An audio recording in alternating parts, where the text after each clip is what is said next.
Alright, hello and welcome everyone, Stormy Sensei here. Today we'll be making a tier list. Let's get some music going.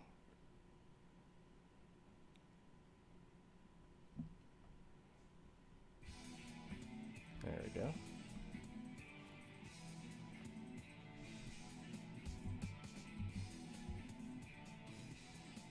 Alright, you should see the screen here, and it's all good. Oh, I should actually be able to see chat now. Interesting.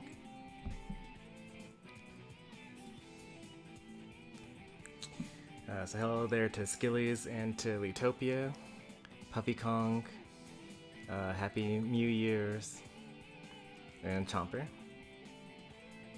Probably missing somebody. Let me see who else is in there.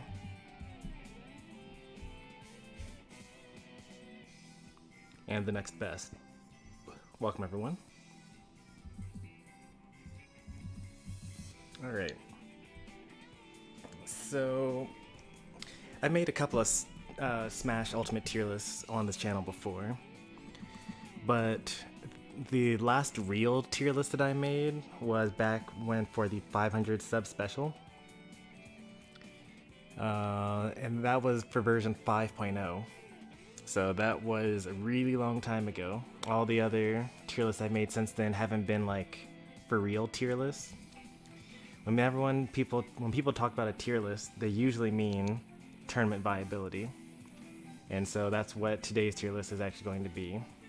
So the concept here is you are from an alternate dimension where, you know, you play people that are about as good as the people that are over here.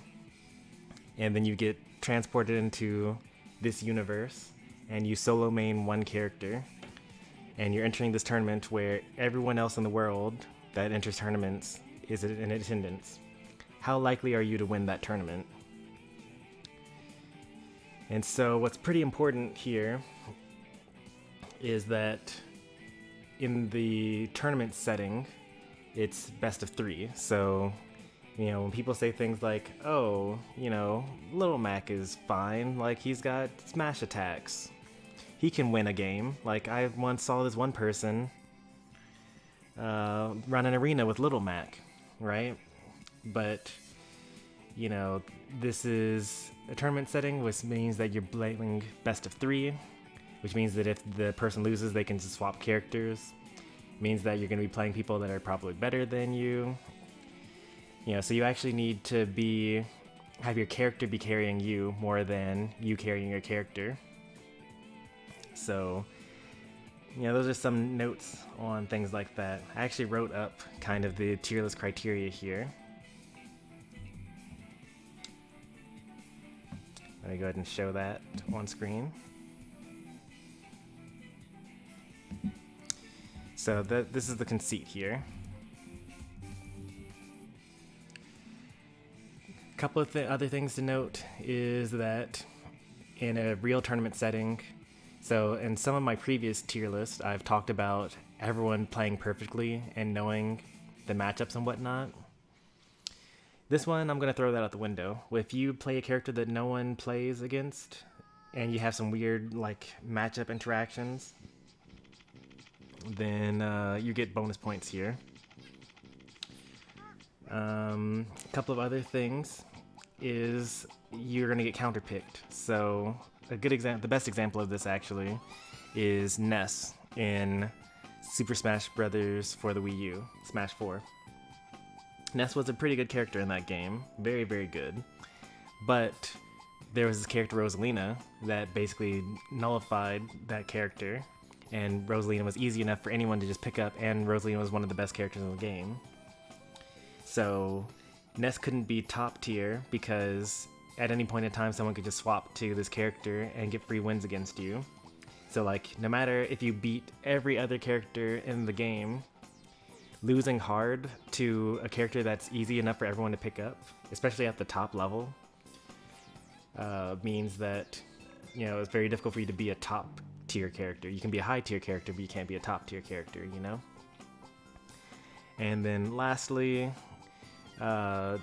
this is actually most important. So because the concept here is you're fighting against every person in the world. Well, you won't be fighting against every person in the world, but every person in the world will be in this tournament here. You're gonna have to go through pools, and you're gonna have to like fight against some of the actual top players of this world.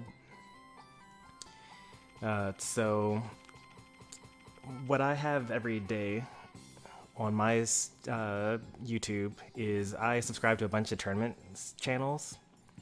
So like here's East Geek Smash that has like Zachary and Kin and like Kameme and things like that, and Shuton and Kept even. And then I got a couple of other ones down here, like I'm subscribed to some Wisconsin Smash through Wisconsin Smash, Chicago Smash through Unrivaled Tournaments, Attorney Locator is Texas Smash, House of 3000 is New York Smash. Like I watched the Florida scene, the Georgia scene, European scene, Washington scene, or like Washington, Oregon scene, California with their MSMs and things like that. So, you know, there are certain characters that show up a lot, like a lot, and certain characters that you don't really have to worry so much about. So like if you have a character that loses to, say, you know, Olimar, you don't really fight too many Olimars. Or like let's say you lose to Ice Climbers, you hardly ever fight Ice Climbers. So like it's not as important. Or like Villager, you hardly ever fight Villager. But if you lose to someone like Snake or ZSS, that's gonna matter a lot more. If you lose to Joker, that matters a lot more than losing to Banjo. Losing to Pyra and Mithra, you may as well not even play that character. And that's gonna kind of give some hints as to how this is going to end up going. So that's, you know, kind of where I'm going, where my head's at for this, for all of that.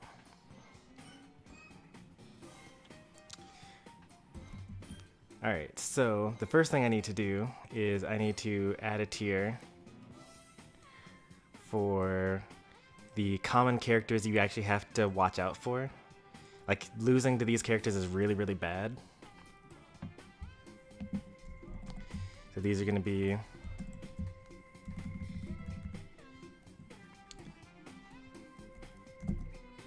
Alright, my Firefox is frozen. There you go. It does not like me showing my screen at the same time as all this. It's unfortunate. Alright, so let's take a look at some of these real quick. You're gonna actually fight a good number of Bowser. Lots of Inkling you're gonna deal with. Lots of Fox. Lots of Ganondorf. At the low level, you know, because you have to go through pools. So like another thing is, if you look at just the top 8 characters, or like the top 5, and you say to yourself, you know, I go pretty even with a lot of those characters, so like this character must also be high tier or top tier. But if you're losing in pools to a bunch of like mid tiers, then you're never going to actually get up that high. So that's kind of another thing, which is why this whole tier list is based on, you know, winning an actual tournament. This is the poster child for you have to fight so many of these. There's so many Palutinas out there, so many Jokers. Pokemon Trainer is pretty common. So much Sephiroth. Like loads and loads of Sephiroth. Sora is pretty popular now. I don't know if that's going to continue, but for now, Sora is pretty popular. Every region has the Wario. So many Yoshis. It's just so easy to play. Lots of Pac-Man out there. Where's Rob? Rob needs to be on this list. Alright, here's another weird one, right? So like, Ken is not very popular, and Ryu is not very popular, and Terry is not very popular, and Kazuya is not very popular. Between the 4 of them, you actually end up fighting a lot of them. Like, you need to basically know how to deal with the matchups. Min Min, yep, of course.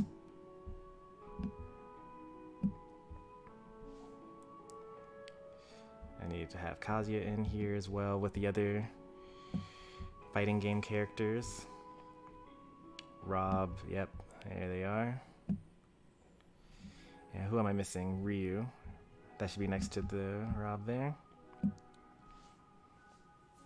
Did I get everyone? I think those are all of the super common super common characters you have to deal with.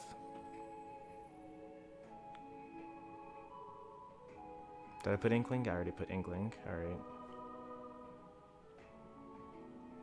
Link's like almost there.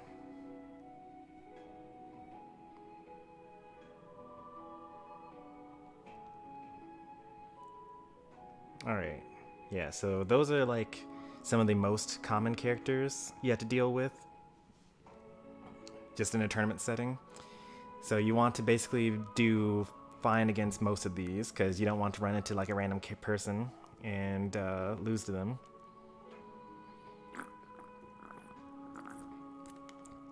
I wish that I could have copies of all of this because I want to like keep track of the standards there.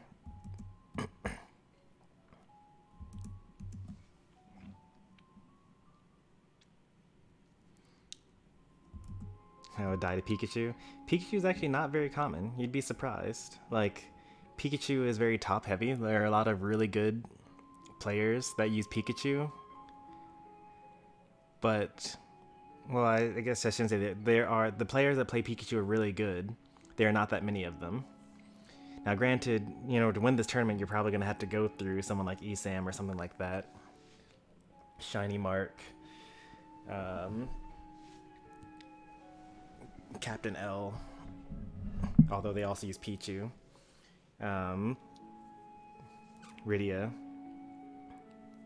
Like, yeah, it's going to be pretty rough to actually win a tournament without having to go through Pikachu, but not very common. So this is like basically just the really common characters you see. Now, the next thing that I want to do, just keep this in your head, that you have to fight against a lot of these characters. I want to take a couple of characters that could be number 1 and put them at the top of this list here. So throw some of these in here.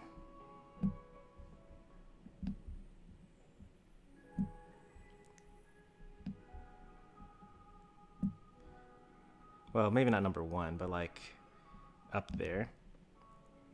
As far as like, I don't think Sonic could be close to number 1.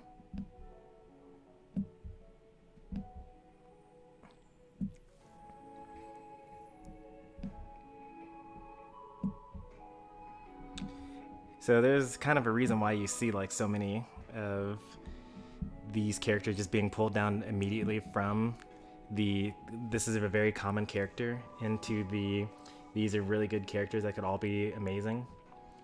And the reason why is because people like playing with characters that they can win with. Let's toggle off the Echo Fighters. Who do we lose there? We lost Just Inkling. Yeah, we lost Just Inkling. Let's throw Inkling back in there. You know, Inkling is an example, right, where you would talk about not very common at the highest level. Like, you don't see it in top 8 very often. You see it a lot in that like mid-range because it's got like up throw, up air and things like that, and roller, splat bombs, things like that. Very good at comboing. You can just nair chain people to the blast zone. But at the highest level, all the Inkling mains basically dropped Inkling.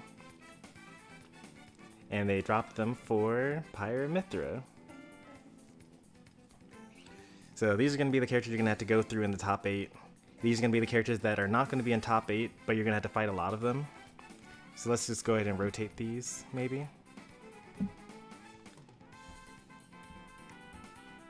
And then we can kind of go from there, right? So now we can do kind of the rest of these. Banjo. Banjo is an interesting character.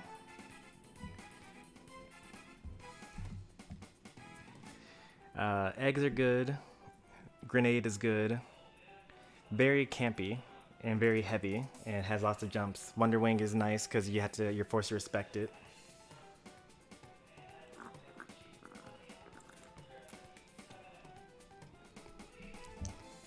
Let me rename this actually to say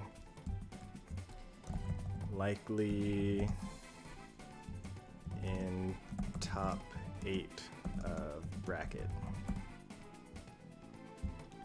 That way no one just kind of shows up in the middle and thinks that this is actually ordered.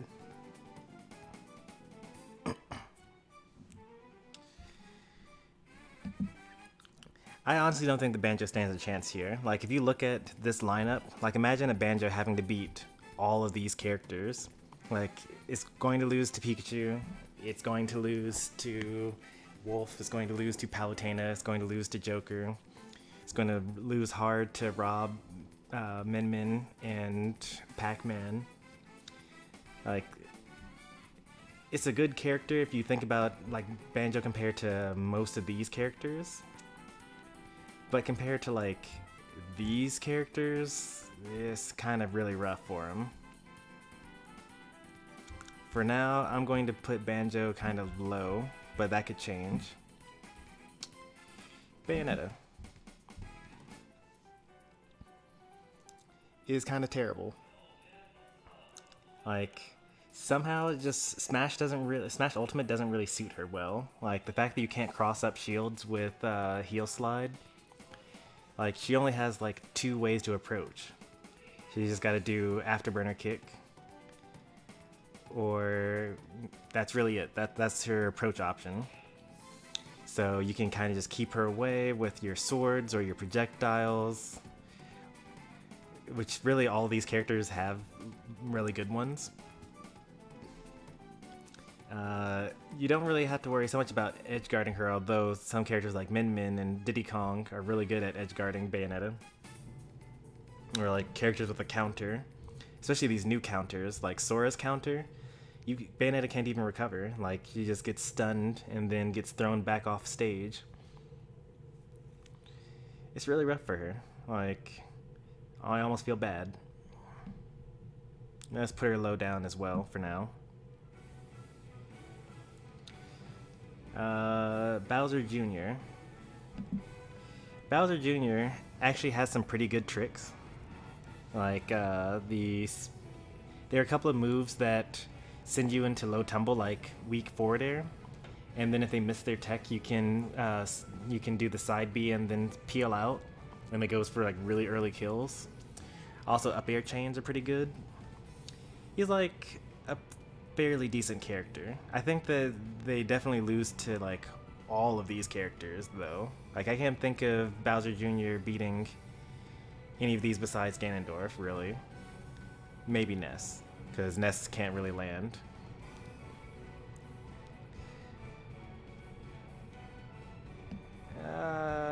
We'll put them here for now. Byleth. This is a fun one. The best player in the world uses Byleth currently, so you will have to beat a Byleth likely in order to win this tournament that we're talking about. But he's the only person that plays Byleth. You don't see Byleth like anywhere else. I've never seen another person in a tournament setting use Byleth. So MKLeo is actually just that good in making this character look amazing. But like I said before, you want the character to carry you, not the other way around. You know, if Byleth were really that good, then people will be swapping to Byleth and getting better results with him. Like, people that you've never heard of have swapped to someone like Sephiroth or to Pyra and Mithra, or even back in the day and swapped to Joker, and suddenly they were just like getting better results and getting further in bracket than they used to. But no one is doing that with Byleth. Like, the person that was already getting first swapped to Byleth and continued to get first. So I don't have much faith in this character. Let's see. Some of their strengths, they got really good range, good poking tools.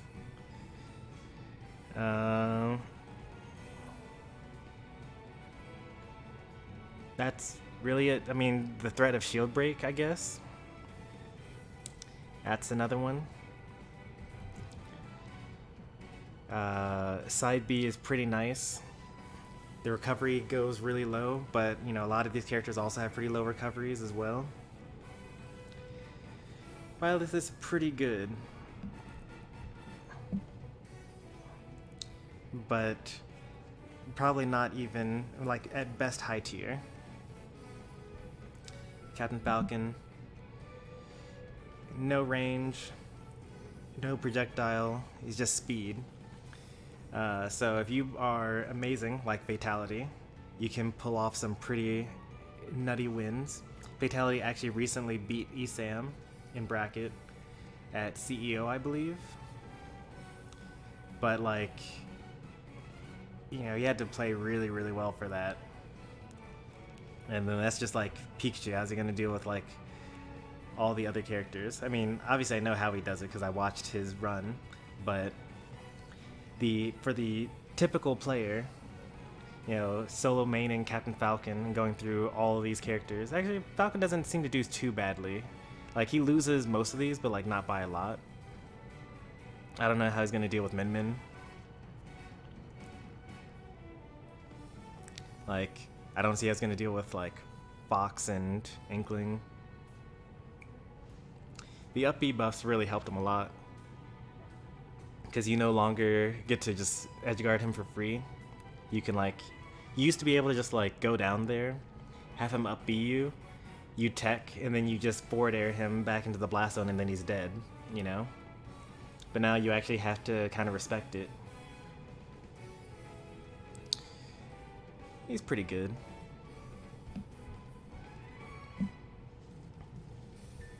Chrom keeps getting worse and worse. With characters like Sora being added with their new counter and Sephiroth's counter, like, Chrom just kind of doesn't stand a chance, really. Like, he was already kind of like a good high tier character, and then they just kept on adding these DLC characters that just beat him.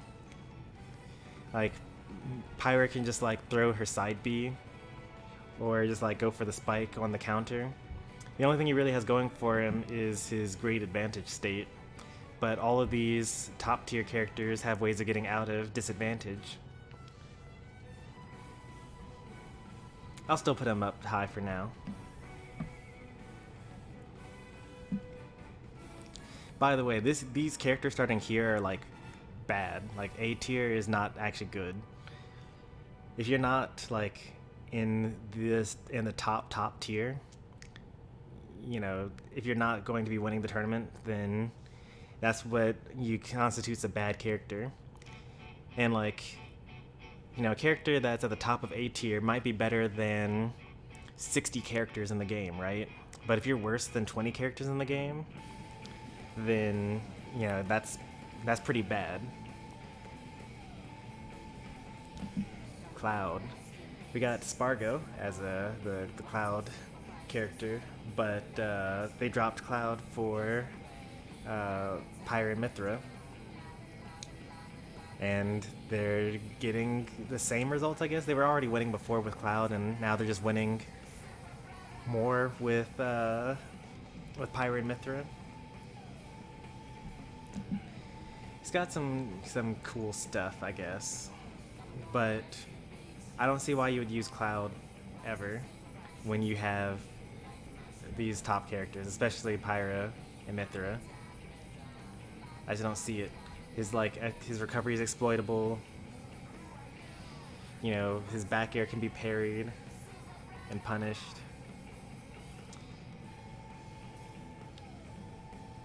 Yeah, put him in A tier. Not great.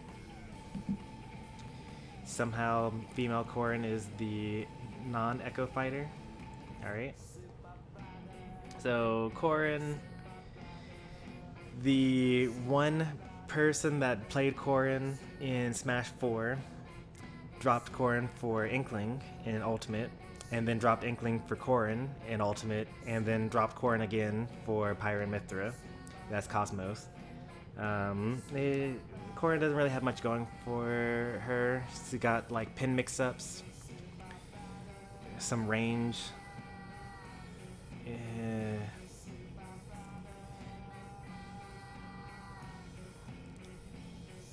Yeah, not much going for her. I'm gonna put her down here for now. Is there an F tier? No, it only goes down to E. I'm gonna rename E to F probably. Daisy, not a real character. It's just a what's it called? It's an echo of Peach, but Peach is still pretty good. But not as good as she used to be. Actually, I'm going to not... So like Peach is not even really going to be likely in top 8 anymore. Like these DLC characters just keep on coming out and like messing with her. And then like Samsora doesn't really play anymore. So you got to rely on like Umeki and Ling Ling.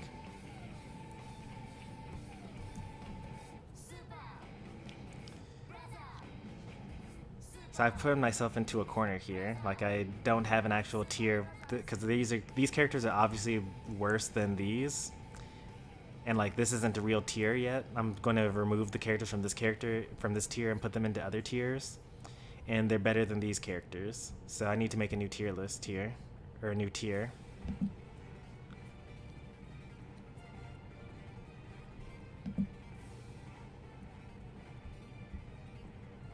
Oh, okay, it adds it to the bottom. I didn't realize. We're gonna call this S- tier.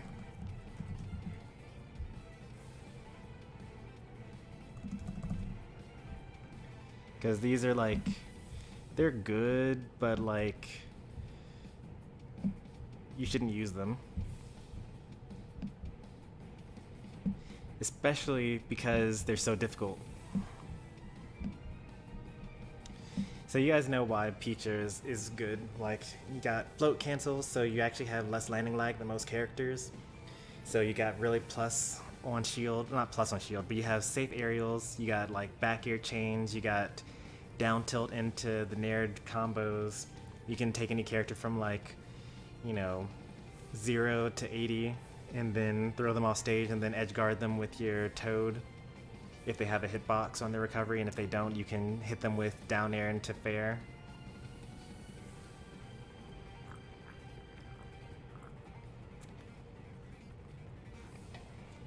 If you could pull turnips while floating, they might be a lot better, but you have to be grounded for that.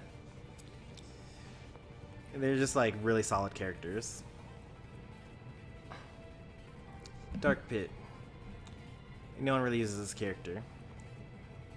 They're like fine, but like that's not good enough in Smash. You need to like have something that kind of like, no one talks about how broken Dark Pit is, which means that, given all the ways that people talk about all the other characters that are broken, you can't really get much out of this character. Like his combos take you from like 0 to 40 or something like that, which is like fine. A lot of characters have that. Especially these higher tier characters. He doesn't have a hitbox on his up B, so he's just gonna get spiked and swatted out of the sky. Lots of commitment for this character. Now Diddy Kong. Diddy Kong is a really good character. Tweak has been showing the world what Diddy Kong can do, but he's like the only person that's been showing what Diddy Kong can do.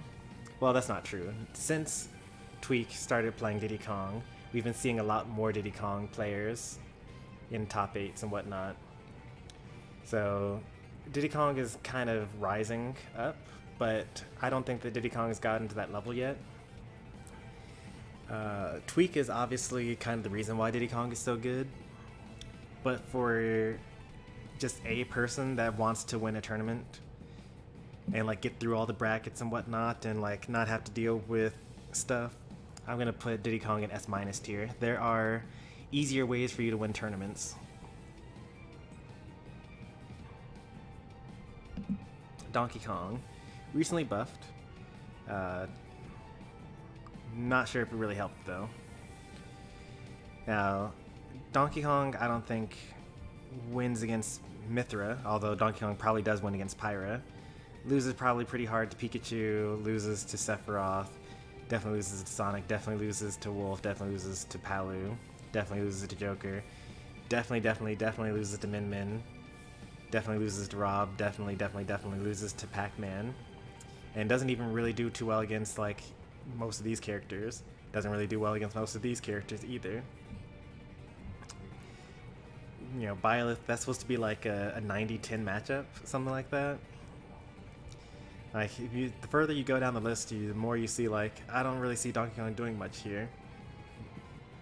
He's technically a swordy when he uses his forward tilt, up tilt, down tilt, forward smash, up smash, etc. Anything that uses his hands, all of his limbs are intangible.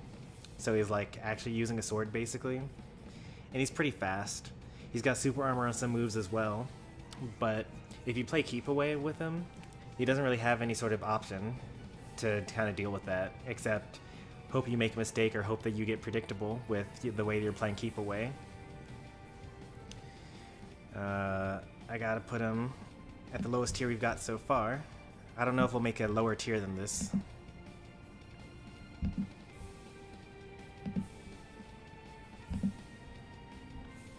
Dr. Mario has actually the same problems, except he has a projectile, a kind of good one actually. So Dr. Mario actually plays very similar to the Shotos here, where your game plan playing against Dr. Mario is I need to stay as far away from this character as possible because when he gets up close to me, he's going to kill me. So you're playing keep away the whole time, and Dr. Mario is actually a little slower, actually a good deal slower than Donkey Kong. So, you know, these characters especially are going to really mess up Dr. Mario. I don't think that Doc wins against any of these. Doc might actually do pretty well against Peach, because, you know, they have to kind of get in order to do what they want to do. But, you know, then again, Peach probably destroys his recovery with counter and things like that. Let's go down the list. I don't really see Doc doing too much. Like, I think Doc actually would do pretty fine against someone like Bayo, even Corrin, really, because they don't really have many tools to keep Doc away. Let me look at some of these other characters for now. Let's put Doc, like, here for now. He's probably going to end up going a tier down as I look at more characters over time. Duck Hunt, very unique character. Not many people play against Duck Hunt, so you get the matchup inexperience bonus. That being said, he does have to do setup, and, you know, if you have a fast projectile, like some of these characters do, then you don't really give him the chance to set up. And if you also rush him down smartly, then he doesn't really have the chance to set up. He's got some stuff, but he doesn't really have a recovery, or he doesn't have a hitbox on his recovery. Kind of want to put him down here as well. He is pretty good though. Like, there's some characters that kind of neutralize him, like having a good projectile kind of messes him up.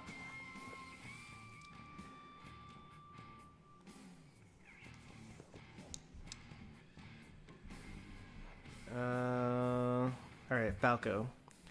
Falco in the right hands is amazing. Some of the best players in the world use Falco. Larry Lair is one of them. Like, neutral air is the secret sauce that, you know, people aren't really talking about. It always sends where Falco's facing. So you can do some pretty deep edge guards with him. He's got a high double jump, high jump off the ground, things like that. His recovery is pretty exploitable though. I feel like, and also he's got one of the better projectiles in the game. His reflector actually needs timing instead of being able to hold it, but you can also use it to edge guard. He's a pretty solid character overall. I might even put him in the S- tier. Like, once he gets his combos going, it's pretty good, and like, it doesn't even take too long to like learn some of them. Greenwich is kind of in a similar boat. Like, you're really fast, you can run away, you can shoot water shuriken. You got Shadow Sneak for edge guards. You can have Hydro Pump for edge guards, for gimps and whatnot. Dash attack into drag down up airs or to forward airs or to, you know, kill off the top up airs. It takes a lot of effort to use him though. He's pretty solid. I don't really see him losing too hard most of these matchups even. But, you know, there are easier ways to win your tournaments, so I'm going to put him in the S- tier. Very good character though. Very, very good character. Hero. Hero is a bad character with a really, really good gimmick. His side B has armor on it and can kill, so you can do that to like catch people rolling in from ledge. His fireball kills at like 60, so that's a good one if you got a good combo going for it, or if you catch them doing get up attack at ledge or something like that and you're out of range. As far as his other options, obviously he's got Menu, which is one of the weirdest gimmicks in the game. Because you get access to Oomph and Psych Up and Acceleratle and Kaboom and Thwack and things like that. Those are really the good ones. Like, all the other ones are kind of terrible. Like, oh, Hatchet Man breaks shields, but like most people will just like see that it's Hatchet Man and then just grab him. He's a pretty good character. Well, his gimmicks make him pretty good. His actual moves are pretty terrible, like forward air, back air, up air especially, down air, pretty bad. He's got some pretty nice tech, like his up B sends the opponent away from it, so you can do things like, you know, use it to 2-frame people, you can use it to stage spike people. You can use the uncharged version to hop out of shield to, like, you know, knock them up and then land on a platform, and it even combos into up smash. He's got some pretty nice stuff going for him. Is he better than any of these characters? Absolutely not. Like, he is nowhere near these characters. But very good. I'll put him at the top of A tier. Like, if there's like an S-, tier, he could go there, but I'm not going to make an S-, tier. Ice Climbers. At the start of Smash, I actually had a pretty high opinion of Ice Climbers. They seemed like they were going to go places because of the chain combos and the freezes and the 0 to deaths. And it's true, you can 0 to death them, but very similar to, you know, the Shotos and Dr. Mario. Stay away from them, they can't really do much. Projectile hit spam them, can't really do much. Poke at them with swords. You know, DI, tech your footstools, don't actually land on the ground and get jab locked. There are actually a lot of ways that you can counterplay the Ice Climbers, especially if you just decide to kill Nana and then run away from Popo for the next 6 minutes. Because Popo can't really kill you by himself, so you can just kind of like build up percent as the timer goes down and then just kill him, and then you win. So things have been getting worse and worse for the Ice Climbers, especially as the DLC keeps on coming out. Like, the DLC all do really well against Ice Climbers. Now, I think I'll put them near the top of A tier here. And seeing who's in A tier now, I kind of have doubts about the characters that are currently in A tier. So let's move people down.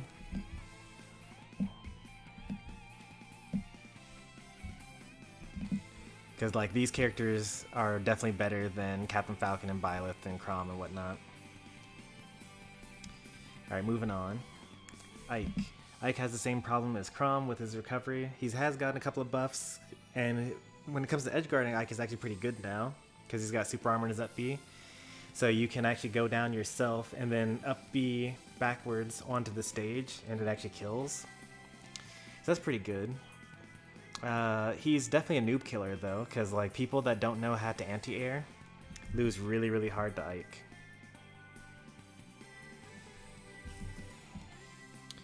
That being said, you know, what is Ike going to do against Sephiroth? What is Ike going to do against, like, Wolf, Palutena, etc.? What is Ike going to do against Min Min? Now, going further down on the list, like, how is he going to do against these characters? Not too bad, actually. I think that Ike does fine against these. Is Ike better than these characters? Probably not.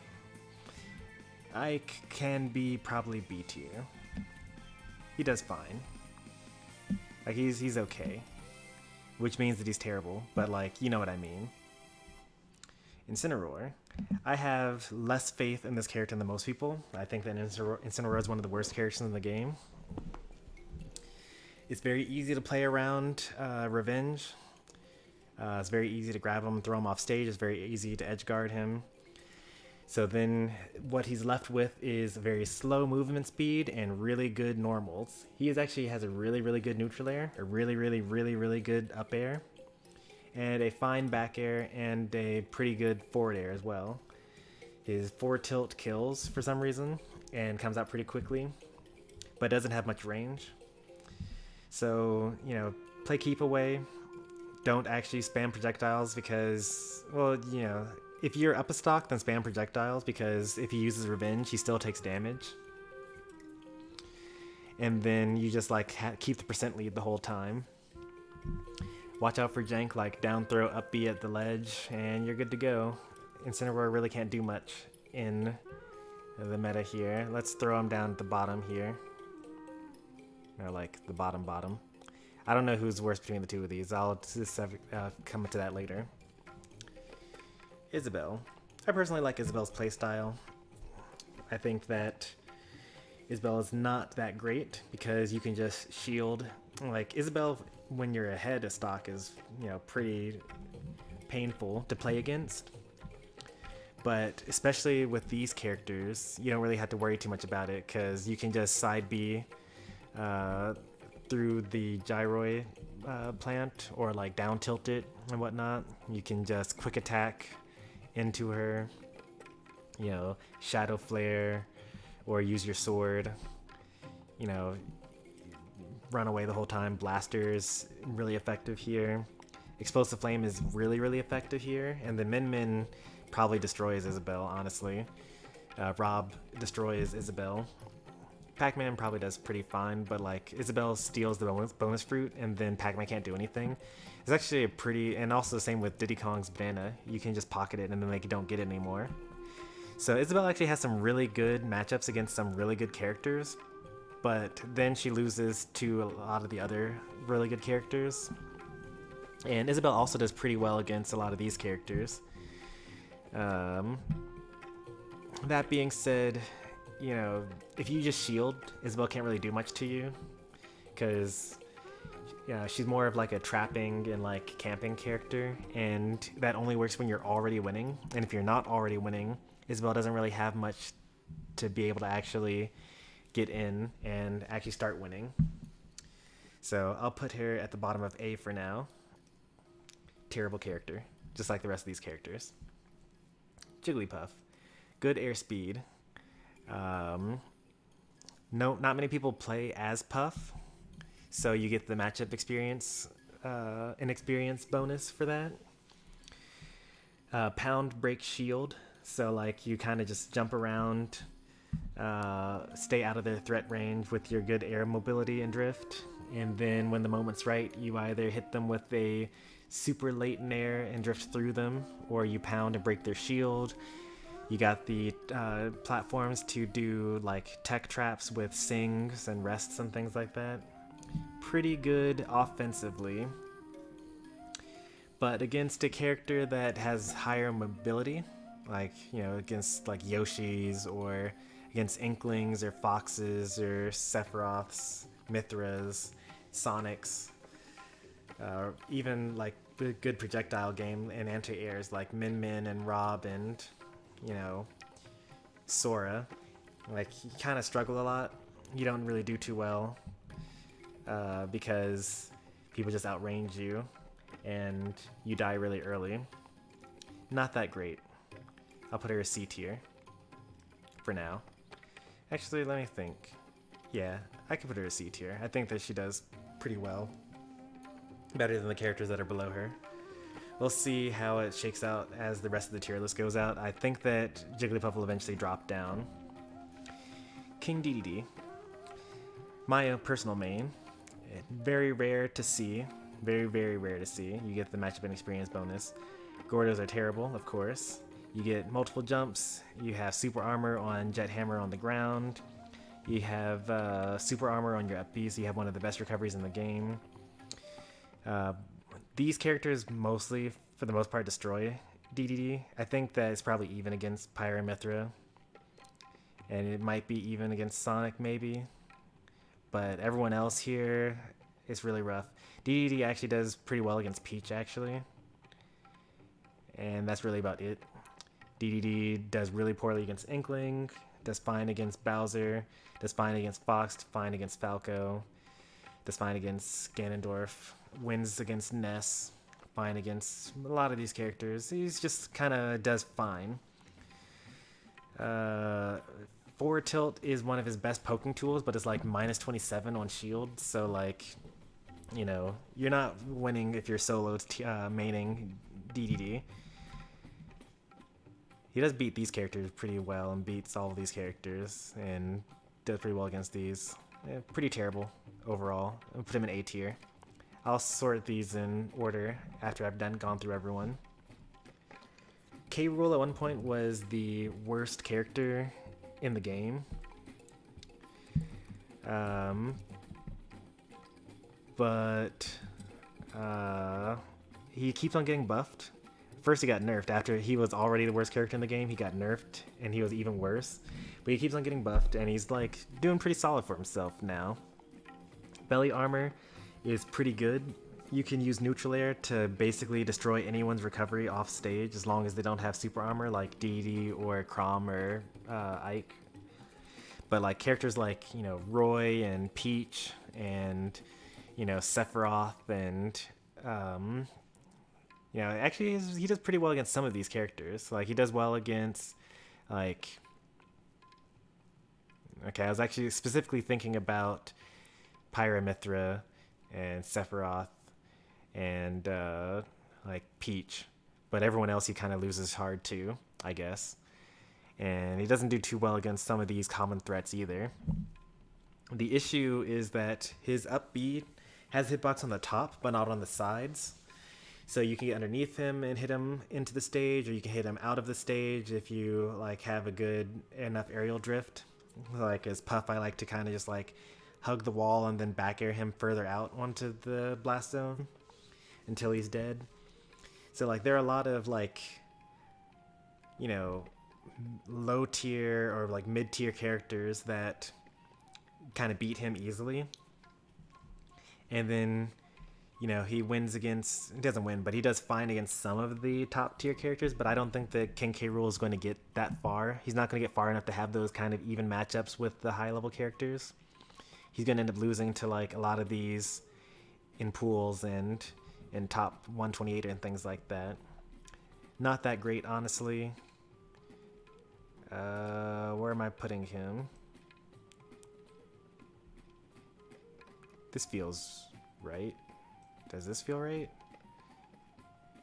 He's better than Banjo, right? Is he better than Banjo? Does Banjo belong in this tier anymore? I don't think Banjo belongs in this tier anymore. I think I'm going to put K. Rool at the top of C tier for now, and I'm going to put Banjo up into B tier. Kirby keeps on getting buffs as well. It's not enough though. He's got low air mobility, no range, doesn't have a good hitbox on his up B. You don't fight too many of them. Well, actually, you fight a good number of them, but most of them are really bad. But there are a couple of really good ones, and there aren't that many of them. Like, you got Ron and J-Jaw.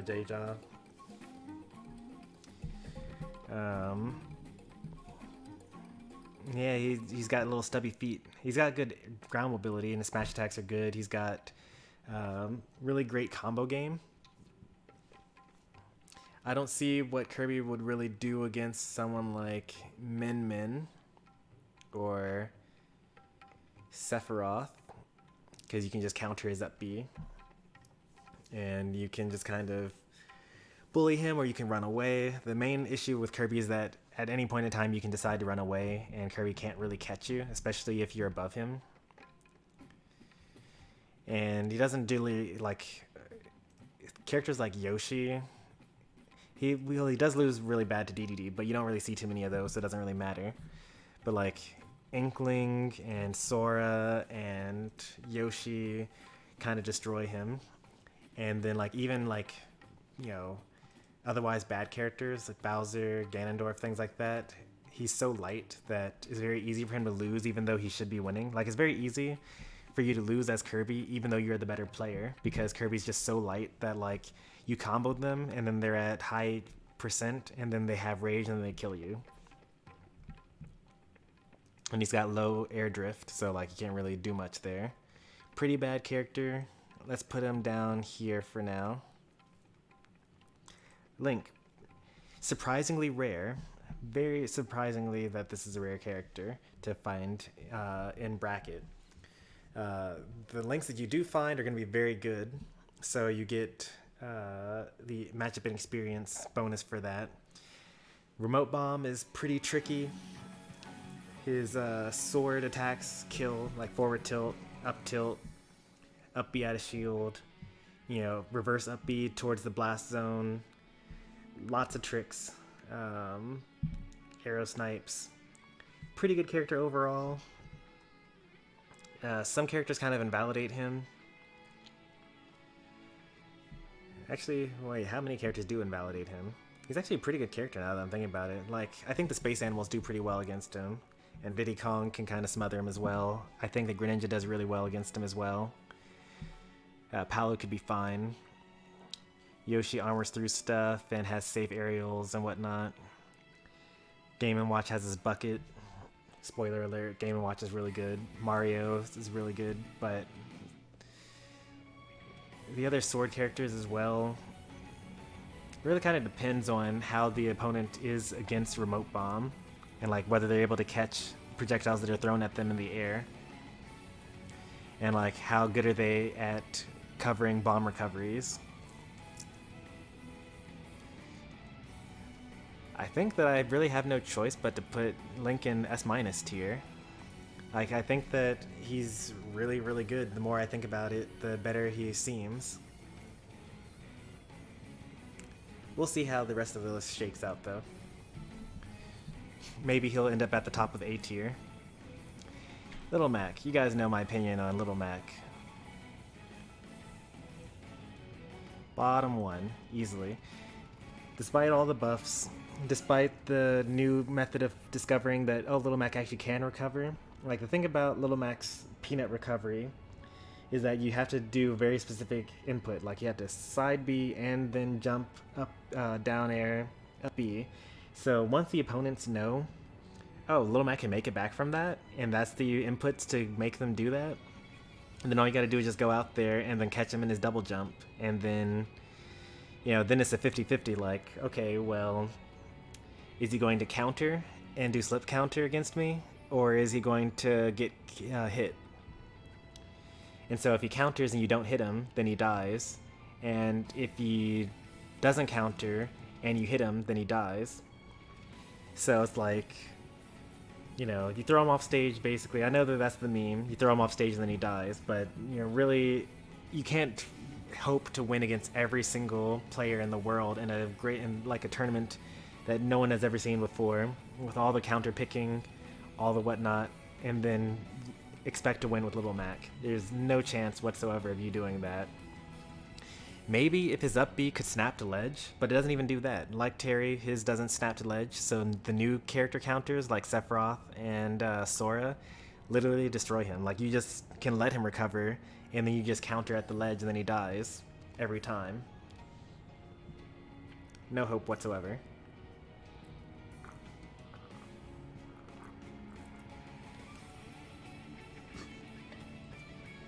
I guess it would be unfair for me to not talk about the strengths, though. Now, if you were to have, like, the opposite, right? Where you don't have to win the tournament, right? but you just have to like beat one person. Like this person has a 500 game win streak, and you need to win one game. Little Mac might be the best character for doing something like that. Well, maybe Kazuya now, because Kazuya is just like better Little Mac. But things like KO Punch means that you sometimes win games you should not have won. Down tilt is safe on shield. Forward tilt's pretty good, especially good with the good air like ground mobility that he's got, so he can like kind of weave in and out, and then do pivot forward tilts and things like that. If the opponent is landing with an aerial, you can on reaction do a smash attack, and you'll armor through it and then hit him. So he's got some stuff on the ground, but like winning a tournament, no way, it's not happening. On to Lucario. Lucario's not great, honestly. Maybe he would be better if there were better players that used him. You don't see Lucario very often though. He's got some low percent combos that are fine. The main issue with him is the aura. Like he doesn't start at full strength.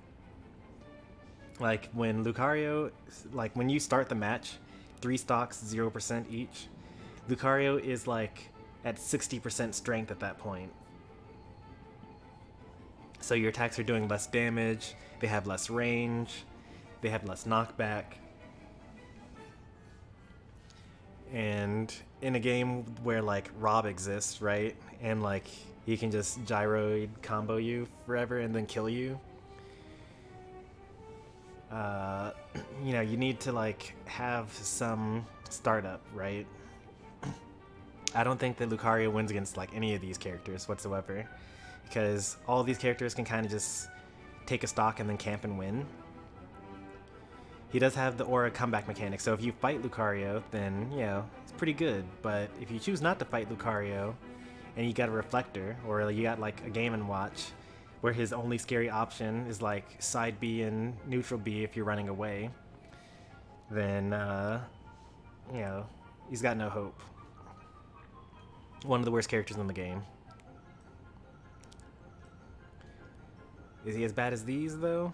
Actually, yeah, he is actually kind of as bad as these. Lucas is pretty good. He's got some very interesting combos. Neutral air is good, down tilt's good. Down smash, if you time it right, is even better than Wolf at 2-framing and whatnot. And even hitting them before they even go to the 2-frame. The problem is that,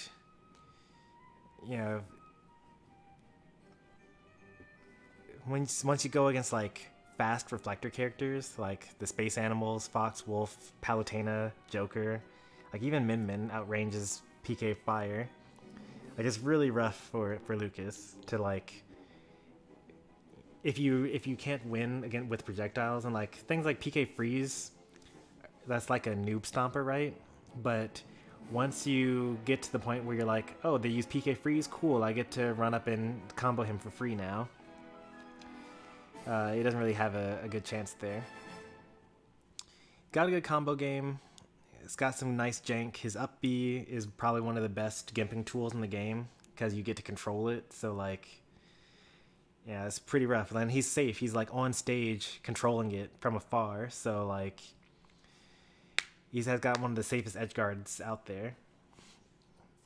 And yet at any point in time, you can decide to also go for PK Freeze or PK Fire.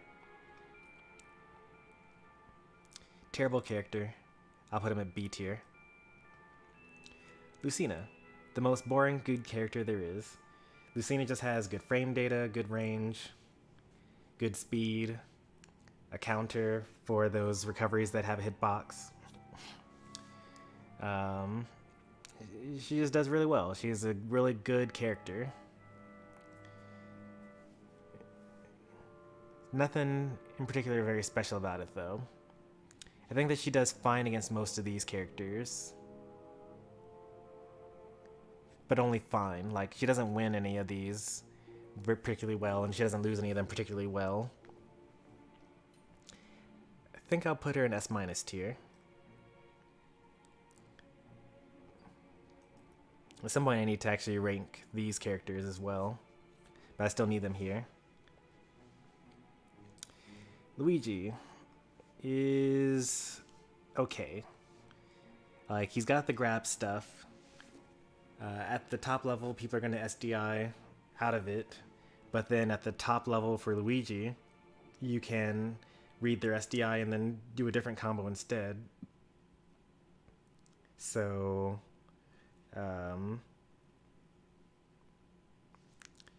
yeah, that's just the grab setup there. And then he's got pretty good fireballs. He's got pretty good plunger. Like, his Zair is like pretty good at edge guarding and whatnot. The only problem is that, like, you know, his disadvantage isn't that great. Like, if you get him above you, then like his only option really is to use his down B. And since that's his only option, if you know to look out for that, then you can punish him for doing it. It's another one of those, like, if this character gets close to me, then I die. But if I stay far away, then he can't really do anything against me. Very similar to, like, Ice Climbers or the Shotos or, you know, Dr. Mario.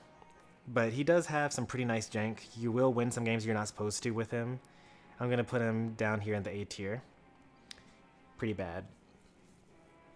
Alright, Mario. Fairly decent character. The DLC have not been kind to him. But he was pretty good against the people that used to be top tier. And he even has some good matchups against, like, some of the new top tier characters. But he's, like, you know, only great, you know? Is he as good as someone, like, if someone going to pick up Mario and start getting better results? Actually, probably. I think he's better than these characters for sure. And he's probably around these characters. I'm going to put him at the top of S- tier. He's a pretty good character. Fireballs are great. One of the best projectiles in the game. It can cover your approach. It can gimp. Flood is nice for characters with low air speed, because you get to just, you know, kill them. Neutral air is great as an edge guard. He's got a couple of, like, you know, crazy combos on, like, Battlefield and Yoshi's Story. The up air, up Bs, and the, you know, up air into forward air. So you do steal some games, just like Luigi does. But he's just more well-rounded. Like, it's very difficult to just run away from Mario, because once he puts you in the corner, if he floods you, then you're off stage. And now you're, like, recovering against him. He's got pretty good tools to stop that from happening. Marth. Marth is just Lucina, but it depends on the matchup. So, like, if you play Lucina or you play Marth, you should just play both of them, and then, depending on who you're fighting against, just choose the character where it's either easier or more difficult to get tippers. He's boringly good, so goes up there with Lucina.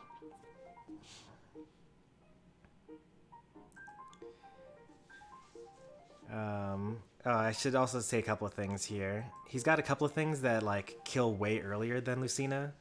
His up B out of shield, certain of his dancing blades. They're just, like, you know, back airs out of shields and things like that. He's got some, like, really crazy jank stuff. And then, of course, he's got things that kill a lot later than Lucina. Usually up tilts, usually forward tilts. You know, forward airs when you're edge guarding, things like that. So it really just depends on the matchup, but they function basically the same.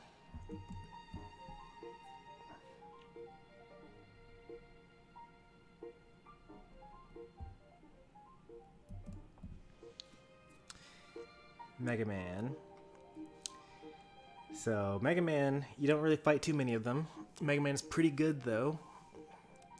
You see more of Mega Man in the top 8 than you do in pools, because he's pretty difficult to use, but you can play him pretty safely. You know, pellet, pellet, jump away, pellet. You know, hold out a metal blade, leaf tornado, things like that. One of the better up airs, because if the enemy doesn't know what they're doing against it, then they just kill themselves with an air dodge or a jump.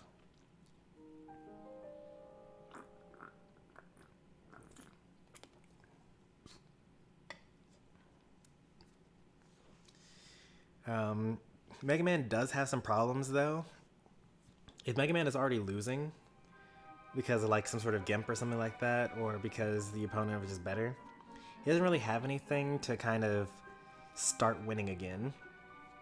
Like, he's a much better character when he has already taken the first stock. And pretty terrible without that. Very similar to, like, you know, all these other characters like Ice Climbers and Luigi and whatnot. I'm gonna put him in A tier. Meta Knight. Meta Knight's got the secret sauce. He's secretly really good. You don't see any of them, so like you get the matchup inexperience bonus. Some of the stuff that Bonk does, like his interdimensional cape, is able to be auto-cancelled if you land high, or you aim it high enough. Back air is great. Forward air is recently got buffed.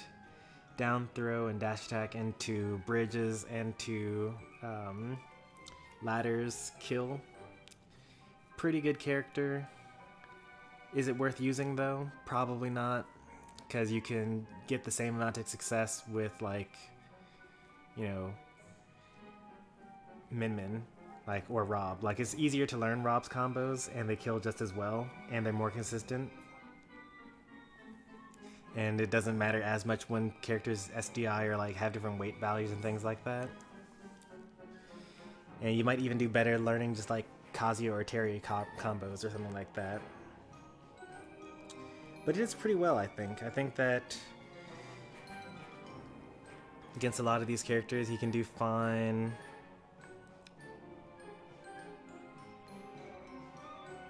He actually has a really good matchup against Peach. Actually does really well against Yoshi even.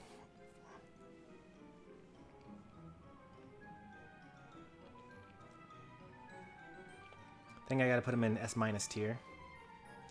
I think S- tier is getting too big. I might need to move everyone down a bit. Let's see. Yeah, I think the S- tier is too big. Bigger than A tier, but we're not done yet. We're almost done, so let's go ahead and just finish it. And then we'll rearrange the tiers. Mewtwo. Got a pretty good projectile in Shadow Ball. Pretty good edge guarding with back air. Down tilt forward air kills at jank percents. He's pretty light though, surprisingly, and he's got a big hitbox, and he's floaty, and his double jump like dips a little bit. So there are combos that are not true on most of the cast that are true on Mewtwo.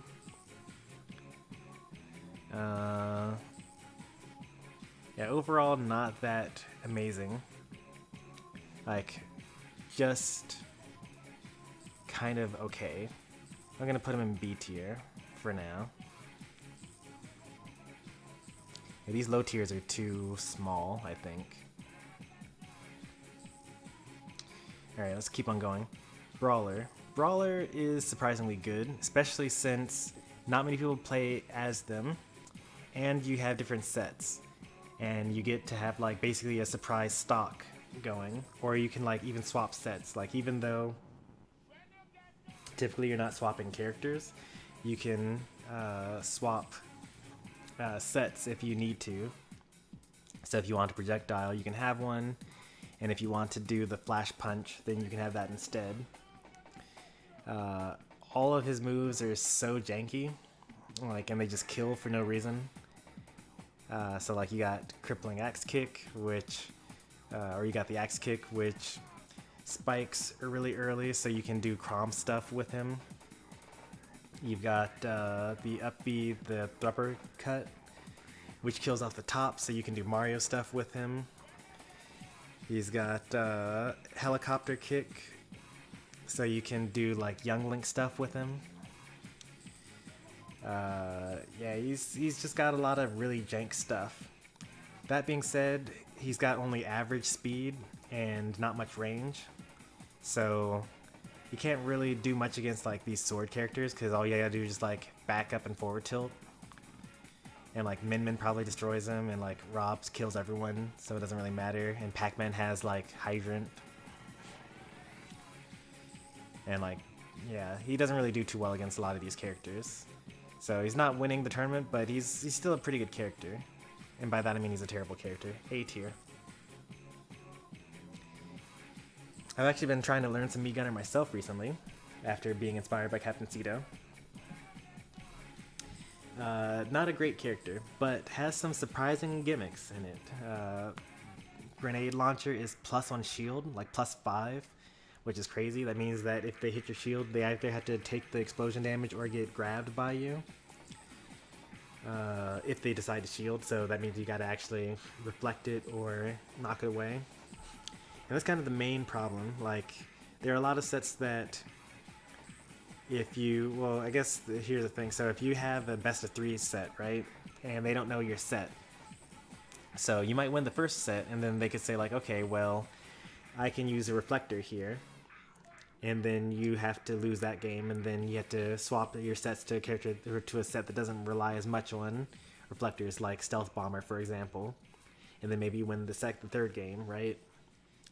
But then you got like characters that are just going to kind of do well all the time against you, like Falco, like Fox, like Inkling, like Joker, Min. And then there's not much that you can do against those characters. But I really like the character. Probably needs a little bit of help though, like outside the projectiles, like they probably are the best character at keeping away. And like if you're winning as Mii Gunner already, then you're probably one of the best characters in the game. But getting to the point where you're already winning is not too great. I'll put it B tier. It's probably close to A tier. But I think that that's about where they stand. And I think B tier is too big. I want to move Mewtwo down to C tier. And I also want to move Bowser Jr. down to C tier. And now this is too big, and I want to move Jigglypuff down, and also Corrin down. Alright, Mii Sword Fighter. Mii Sword Fighter, you don't fight too many of them. You do get the matchup and experience bonus. He does have multiple sets as well. And he also has a lot of really jank kill options, but not too many of them actually. Mostly just Hero Spin. The most standard sets though, just focus on the fact that they have 2 of the best projectiles in the game. Gale Strike has set knockback, which means that if you get hit even at, like, it's always a kill setup. So the issue with a lot of characters is you have these combo percents. Like let's say you've got Pyra and Mytha, right? If Pyra hits you with down air and you're at 90, you're dead because that's a true combo into up smash and you just die. But if she hits you at 120 with down air, then you're actually high enough percent that you can jump before she hits you with up air. With Mii Sword Fighter, at every single percent, because they have 0 knockback growth on Gale Strike, you're able to be killed with an up air. So that's something to really watch out for. That's something that is very unique to Mii Sword Fighter. Not many characters have something like that. So they're just like, they're a pretty good character overall. Now, they're pretty bad against the top tier characters. They're not winning this tournament, but they're a pretty good character. A tier. Game & Watch. This is the first character that's probably S tier that isn't already on this list, because there aren't that many of them, but Game & Watch is really good. Neutral Air is great. Up B is invincible. Bucket invalidates a lot of like low tier characters and like projectile spam and whatnot. You can, down smash to cover a lot of options, and then you get a free forward smash. You just get to play very evasively. Like, at every level, Game & Watch seems like he doesn't really have to try very hard to carry their player. You got neutral Bs, and you've got up Bs, and you've got down smash, you got up smash, which is invincible. You can hit the characters that don't have a hitbox on their recovery with bombs, the forward air. Your back air is pretty safe because it's got good range, and you have good air drift, so you can either decide to drift in, or drift through them, or drift away. And then you got your neutral air chains as well, which is good for comboing, and up airs. He does actually have low weight though, and he does lose to swords. But like most characters lose to swords. I will make the tier for Game & Watch here.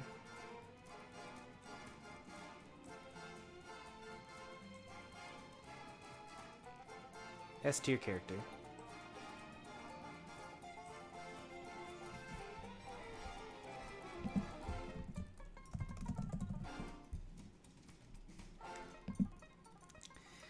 Pichu. Pichu stocks have really been falling after that first set of nerfs. They were the best character in the game for a bit, but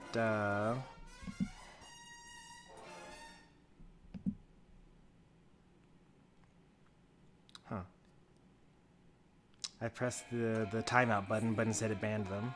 Okay, that's fine.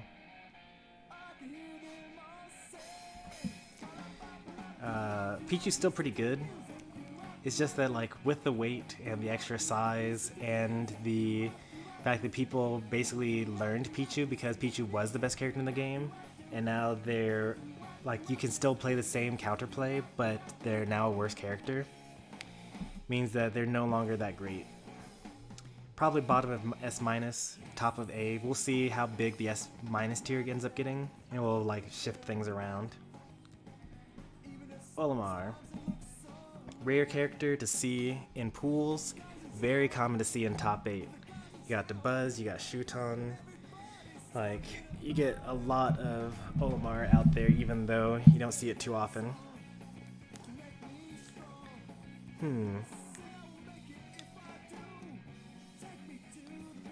I think Olimar loses to, like, almost all of these characters, honestly. Especially Wolf. But I think that you have to basically be really good already, and then Olimar suits your playstyle in order for that to work. And like I said before, like just a random nobody can pick up Sephiroth and just start playing better, but a random nobody cannot pick up Olimar and start doing better, which means I'm going to put him in S- tier. Not worth it.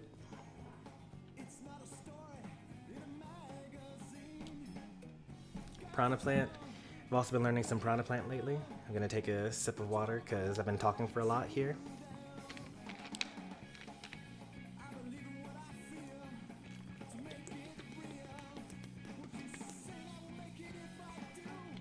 Prana Plant has some of the best moves in the game. Luckily it's on a bad character, so it doesn't matter. You can use your down B super armor to get out of disadvantage. You can set up shield breaks. You've got Patui, which is the best anti-air ever. But, and you're pretty heavy as well, which is good. But your recovery is pretty terrible. And once people figure out how to deal with your down B, by like jumping over it or like outranging it and then hitting you, because you still actually have a hitbox on it, like it's not a sword, you actually are bringing your whole face out there. So there are ways to basically play around Prana Plant, and he ends up being not very great once that's figured out.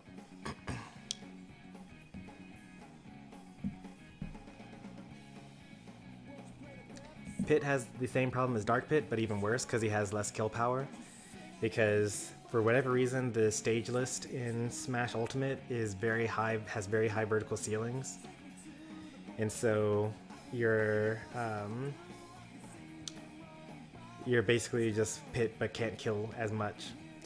Arrows are pretty good at gimping though if you're able to control them, but you know, maybe I'm biased because I played Yeti and I could just nair through it, but you know, most characters should be able to play around those arrows. D tier. Simon and Richter, the Belmonts. Somehow Daisy gets a separate slot compared to Peach, but Simon doesn't have a different character slot compared to Richter. But this character, not that great, honestly. Bad recovery. If he's got you at ledge, then he's a slightly better character at that point. Really has to rely on his whips, which are very linear. You can either angle them, you got just the 3 angles for his whips attacks, and he also has to commit to jumping in order to use those whips.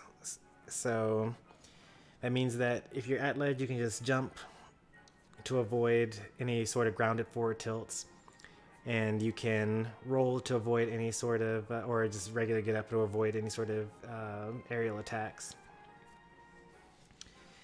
Definitely a noob stomper, because if you don't know how to play at ledge, then you're probably going to die. And if you don't edge guard him, then you're going to get him back on stage for free, and then he's going to probably edge guard you, or ledge trap you, I should say. One of the better ledge trappers, though. The secret trick, though, is that as soon as he pulls out the axe, there's a blind spot right in front of him, so just rush him down as soon as that happens. And these characters in the top tier are really, really good at rushing him down. Like, just look at these characters here and think about how fast they are. Like, Richter really has no chance here. C tier. Ridley. He's got a couple of buffs. I like forward tilt, I like up tilt. Up air as well, back air is pretty good. Neutral air is great. One of the better up smashes, so you can like put people on platforms and then you can just like charge up smash. And then it's like a game of cat and mouse. Like, are they going to regular get up now and then I kill them, or are they going to wait until the end? Like, what's going to happen? Plasma Breath is really, really good at gimping recoveries if you get the right spacing for it. But he's really big and also pretty light. Has the same problem that Mewtwo has. So, very similar to Mewtwo. Not going to do too well against a lot of these top tier picks because he's big and combo food and doesn't actually have much of a benefit to fighting against them. Pretty terrible. C tier. Robin. Robin is like if you played Richter but had to also manage your resources. Like, he's got some of the better aerials in the game with his Levin Sword. They're very, very fast and have priority and also lightning effects. But they run out. And his recovery runs out. And his ledge trapping runs out. And his projectile runs out. So it's like you're playing a character that is almost as good as a bad character, but has a gimmick that makes him worse than that. Pretty terrible. I'm gonna put him E tier. Top of E tier though. Rosalina, very good character. Very rare character. Kirihara, Dabuz, really all you're gonna see. Does fine against some of these top tiers and does poorly against some of the others. Very lightweight, very big. Like worse, she's got it worse than Mewtwo and Ridley in that regard. She's actually taller and also lighter than both of them. But so she has really bad defense, but she's got really good offense. Like Luma is a pretty nice thing. You can dash attack and grab at the same time with her. You got some super jank early up air kills. You got if you get grabbed out of your aerials, then Luma like hits them anyway. You've got, if they don't have a hitbox in the recovery, then you can just, you know, throw Luma out and then rapid jab and just like bring them to the blast zone. So she's got really high offense and really low defense. Pretty good character, but you can do better. S-. There's so many good characters in this game, it's crazy. Roy is good. Roy's pretty good. He's got good offense, pretty heavy, bad recovery in terms of how far it goes. This flare blade is kind of jank. His double-edged dance is also jank. Like, if we played with hazards on, and like there would be so many super deaths on those side platforms. There already are with Town and City. But Roy is really fast and kills things a lot. But he has the speed to actually get in though. Very similar to like Sonic. Technically he's wielding a sword, but don't think of him as a sword character. Think of him more like one of these Shoto characters where you gotta basically run away from him the whole time, and he can kill you as soon as he gets close to you. A tier. Top of A tier though. Very good character. Samus is decent. Dark Samus is not here, even though Daisy is on this list.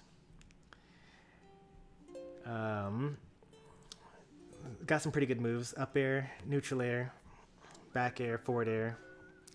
Like, you really have to play. So the concept for Samus is you throw some projectiles and then you approach.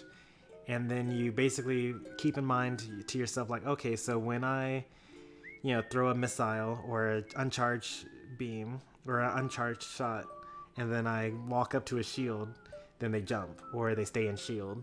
So now that I have that information, time to grab or time to forward air or time to just take a closer step in and then like throw more projectiles.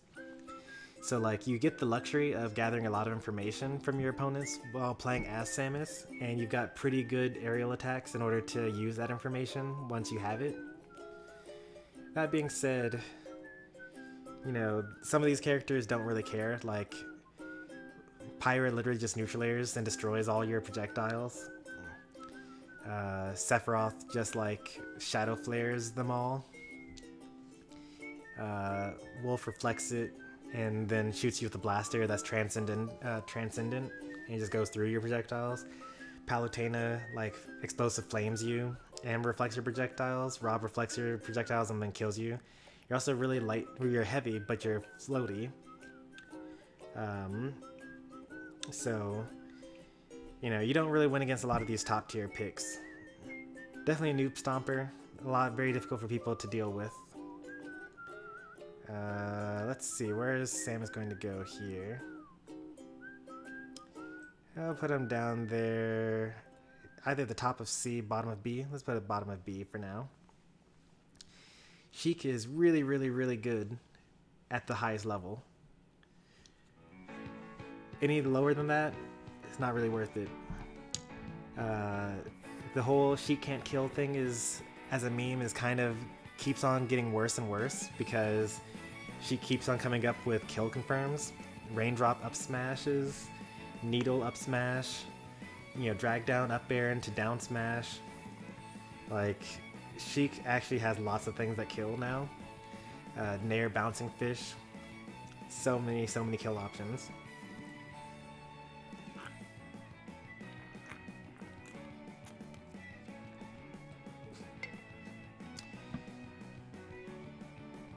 I'm looking at the list here.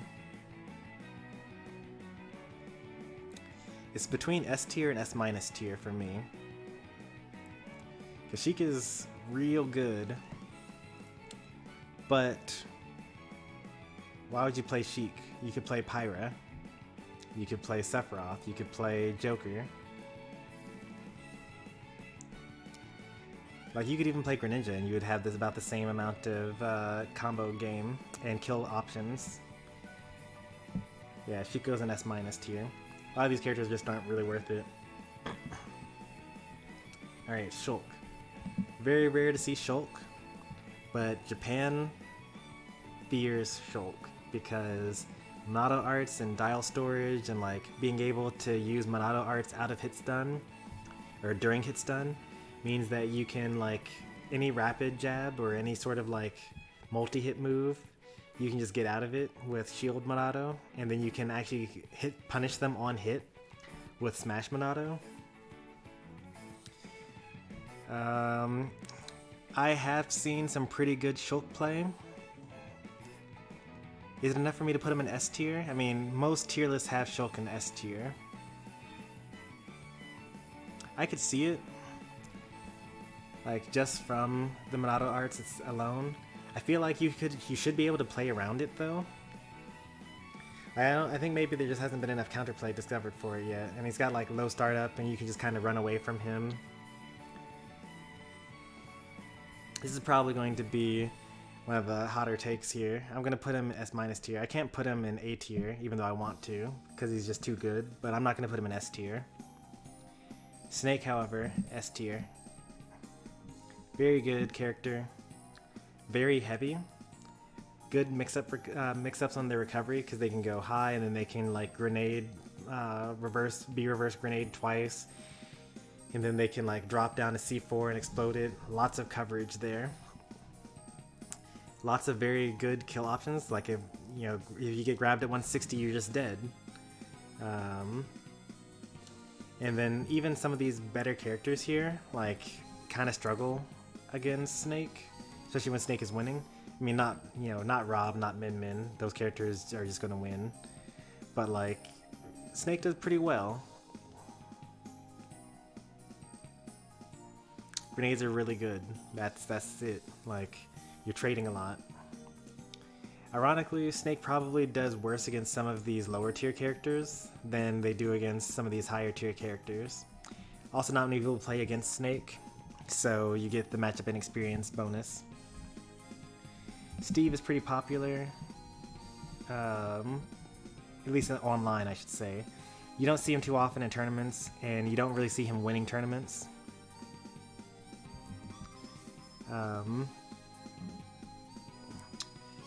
He basically has the same problem. He actually has like a twofold problem, right? So if you rush him down and he doesn't have the ability to mine materials, so like if you're playing as, Pikachu or, Palu or Rob or Pac-Man or, Greninja, Sheik, Mario, Roy. Like, there's so many characters that Steve can't just kind of build a wall and then start mining against. And then they run out of materials, and then they don't have minecart, and then they kind of die.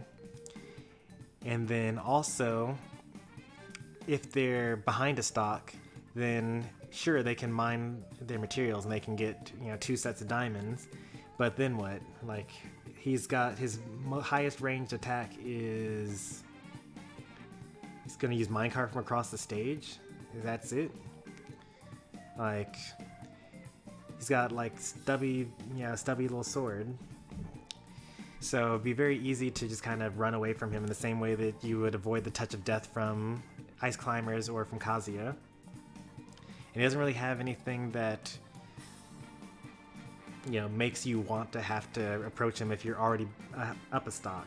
Now, if you're behind a stock and he has diamond, Steve is probably one of the scarier opponents on last stock, like last stock situation, because you have to defeat him once and then defeat him again with diamond, right? But at 3 stocks to 2 and like 2 to 1, he's like super easy to deal with. And you can't really say that about a lot of these other characters, because, most of these have comeback mechanics, except for maybe Sonic. Sonic actually does struggle when he's losing already.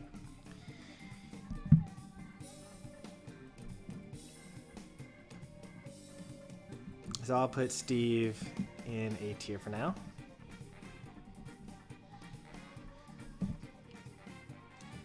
Toon Link, pretty rare, but not that great. Stubby sword in the same way that Steve does. He does a little bit better options because he's got boomerang and bombs, and both of those combo into his forward air, which kills out in ledge.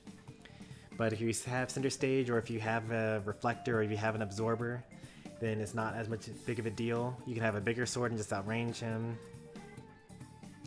punishes bomb pulls. He really struggles a lot.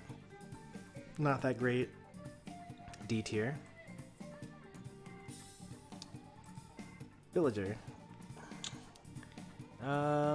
Villager is very annoying, but I can't really call him good in particular. Like, especially given how they probably lose to a lot of these more top tier picks. Although the bowling ball probably would be very devastating to, or the tree would be very devastating to Pyramithra. But in particular, Sephiroth, I think, would especially be really troublesome for him to deal with. He does have some benefits, like being able to hold Rob's gyro, being able to hold Pac-Man's bonus fruit, being able to hold Diddy Kong's banana peel. So, like, you know, there's some weird matchup things that go on there for some of the top tiers picks. But then, like, you have a character like Wolf, right, where you throw Blaster, and then they pocket the first blaster, and then from then on you say like, okay, well you can't use your pocket anymore, time to just throw a bunch of blasters at you.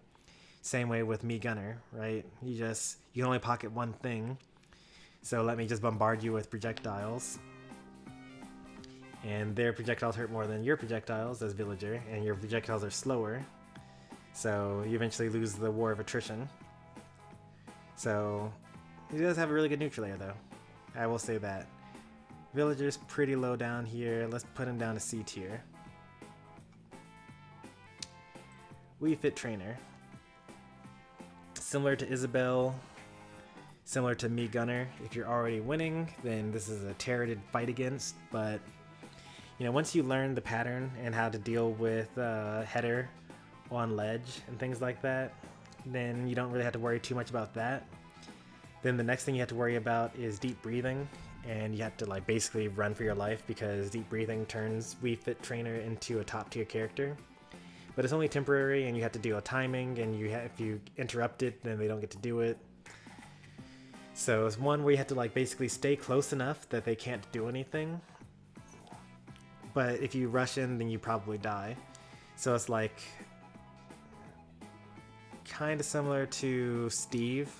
Actually very similar to Steve, where they have this move that makes them really, really good. But if you stay outside of their burst range, but you're still inside your burst range, think about like Pikachu Quick Attack, or like Sonic Homing Attack, or Dash Attack from most of these characters, or like Min Min's forward tilts and things like that. Wii Fit is going to struggle. Or like especially these like small projectile characters. Like I haven't gotten to Young Link yet, but like Young Link is a good example where if you're just like outside of their range and you're just bombarding them with projectiles, then they don't really get to play their game. So not great. A tier. Young Link. Another pretty good character at one point in time was in contention amongst discussions online for being one of the better characters in the game. Neutral air is great, up B is great, up tilt, down tilt into up B. Down air, pretty nice as well. Has a pretty stubby sword though. Doesn't really do too great against some of these better characters, but is still a pretty good character overall. Also don't see it too often though. I'm gonna put it in A tier. Zelda. Not that great. Pretty nice at noob stomping though. Armor Knight or Phantom Slash is pretty great. It's got 4 different tiers. Some of them are underhand, some of them are overhead, some of them are just straight lunges. You can use Displaced Phantom in order to block projectiles while you charge the attack. But the issue comes when the opponent doesn't let you charge your attacks. So against some of the slower characters, you know, against like Bowser, Ganondorf, Banjo, or like slower playstyles, Zelda's really, really great, which is kind of why she does so well in an online setting. But once you start like if you watch a top 8 and you look at how fast some of these people are moving with these characters, Zelda doesn't really have the time to do those setups, and then she doesn't really have the frame data to really do anything besides frame trapping people and like playing with that information. Very similar to Samus in that regard. Now, is it C tier or B tier? I'm gonna put her C tier. ZSS. ZSS is fast. ZSS has Zaire, invalidates a lot of the low tier characters, probably has no trouble getting past, you know, the scrubs in bottom tier. Very difficult to use. Flip kick is pretty good. Flip jump, you know, is also pretty good. You can learn to play around it, especially if they have bad habits, but you know, we're talking about at the top level here, so you know, you're not supposed to have those bad habits. You can have some pretty low edge guards because of it as well. Just good, solid character overall. I'm gonna put ZSS either at the top of S- tier or in S tier. Let's put her S tier for now. So now we've finished with everyone over here, the people that were not common. Let's go through the characters that are pretty commonly found very quickly. Bowser steals games. Bowser isn't that great, but because he's heavy, you're allowed to like make a lot more mistakes, and because of rage, you're able to win some games you're not supposed to win. Neutral air back air kills like really early for no reason. You can do side B onto the platforms as well. Fire breath is pretty good. It does a lot of damage, like 40% from pressing one button and holding up. He's one of the better up Bs at his shield in terms of damage, but not in terms of like actual safety, because some of these better characters will be able to hit their shield without actually being in up B at his shield range. Bowser loses to a lot of these characters and does fine against a lot of these characters. He's pretty good. I'm gonna put him in A tier. Inkling has not really changed much, but keeps on getting worse and worse in the public's eyes. They do really well against some of these low tier characters, and then struggles more and more as you go to the high tier characters. Mostly it's just got safe aerials. Like back air is really safe, neutral air is pretty good. Dashing is really good for this character, good mobility. But all of these characters have good mobility though, like except for Game & Watch. But like Game & Watch has a lot of other things going for him, and Snake actually doesn't have good mobility either, but it's got better things going for him. So like Inkling probably is at the top of A tier now, or at the bottom of S- tier at this point. Let's put them in A tier for now. A tier is looking kind of full. Let's take some of these characters off of A tier and put them into B tier. Oh, let's keep on going with these first. Fox is incredible. Very fast, very strong, but very light and very bad recovery. Like, people don't understand how bad Fox's recovery is. Like, it's a straight line followed by another straight line. You have 2 straight lines to cover, and that's all, and then Fox just kind of dies because he's so lightweight.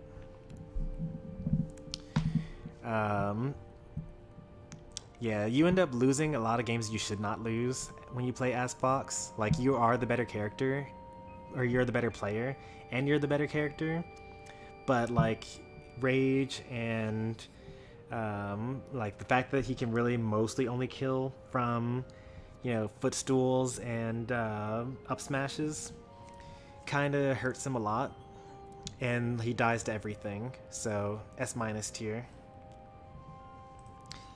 Ganondorf is one of those characters that steals games randomly. Ganondorf deserves to lose every game, but because we're all humans and we sometimes make mistakes and we all have patterns to us, a good Ganondorf player can kind of read those patterns and capitalize on the fear.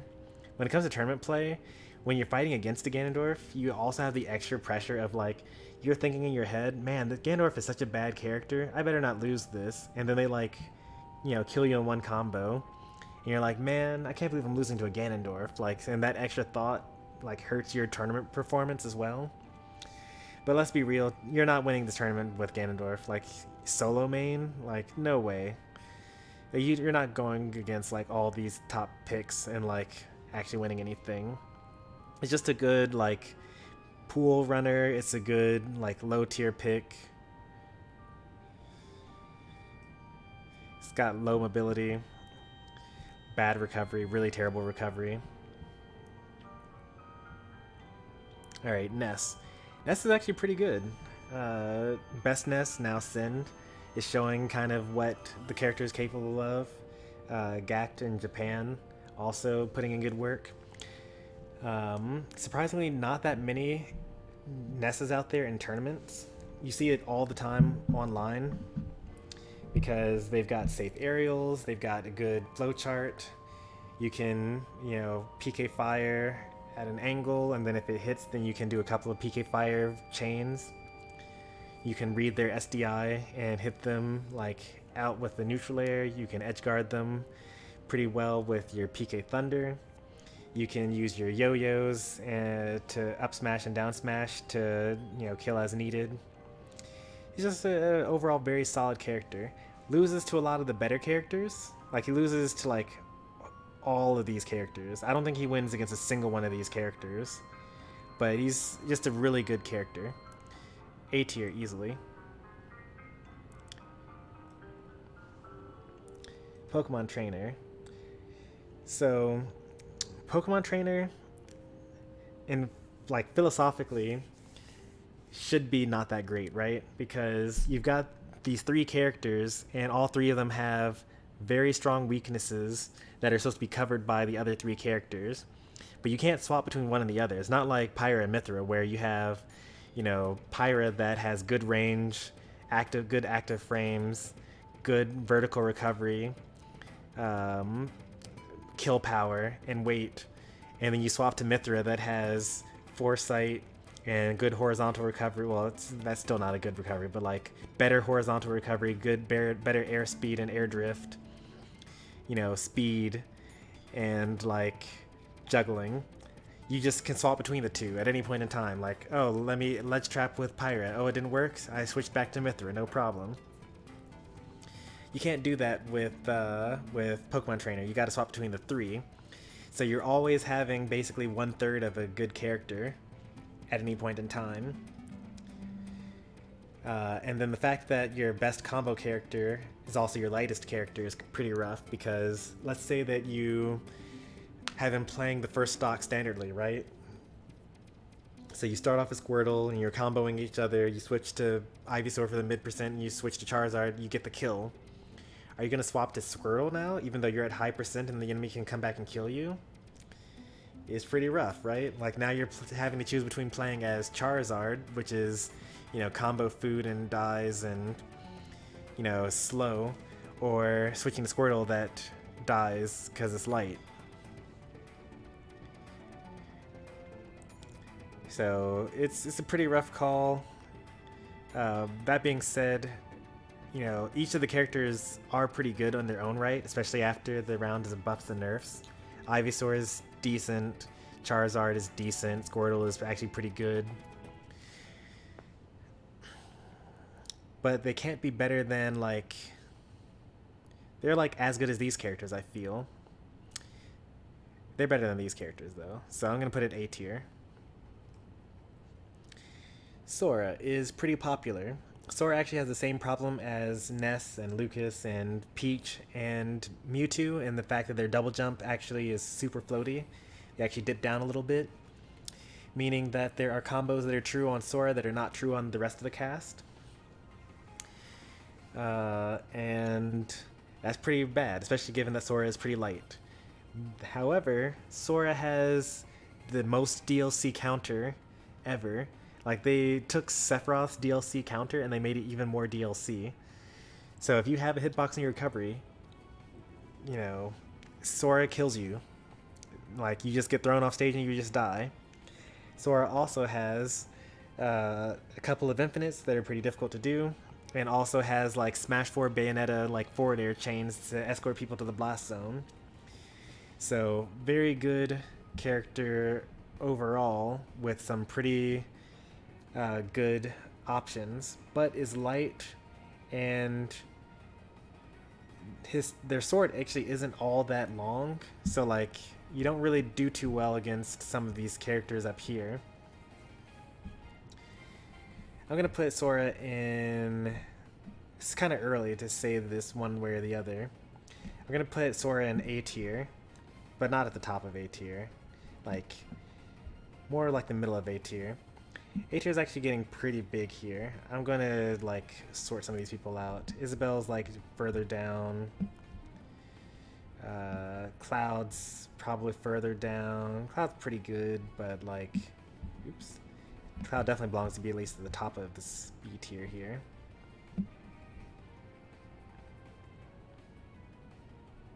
Me Sword Fighter is going down.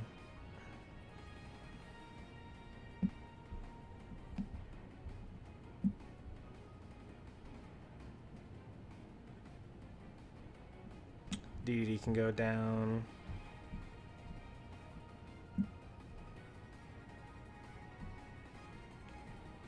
Ice Climbers doesn't go down, but I'm gonna put them a little further down within the tier. We'll do a full sort later. Alright, Wario. Every region has a Wario. You have to be really good at fighting against Wario because Wario will kill you. He's got good aerial drift, good aerials, back air is amazing. Bike for recovery, bite as a command grab so you can't shield on platforms. You gotta beware of landing up airs. And then, you know, even though they super nerfed all of his waft setups, like he still has it. Like you can still do things like, you know, put bike on ledge and then waft to hit 2 frames and things like that. So, you know, a good Wario player is still basically going to have you be playing with 2 stocks versus 3. And don't even get me started on the half waft setups that have always been there, but people have not really been exploring it except for Gluttony. This character is really, really good. But, you know, he loses to like all these other good characters though. So like, he's good and he like beats all these characters down here, but like he loses to like all this stuff up here, and that's pretty rough for him. So I'm gonna put him at the top of A tier here. Oh, and now I can actually put the, what's it called, in place again.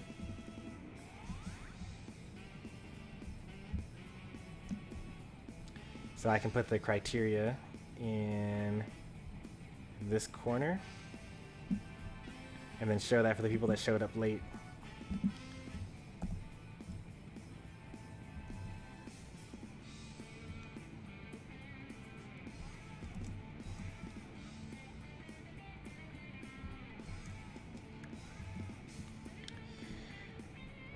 Alright, and then Yoshi. Yoshi is very easy to use and has some pretty good options with them. Their double jump has super armor, meaning that some combos that would be true on everyone else in the game, like for a lot of characters, they would, like, if they double jump, they lose their double jump and they still get comboed. But for Yoshi, they just take a little bit of damage and then they're out of there. It's a double-edged sword though, because, you know, certain characters are really, really good at breaking Yoshi's double jump armor. And when you fight against those as Yoshi, it's pretty rough.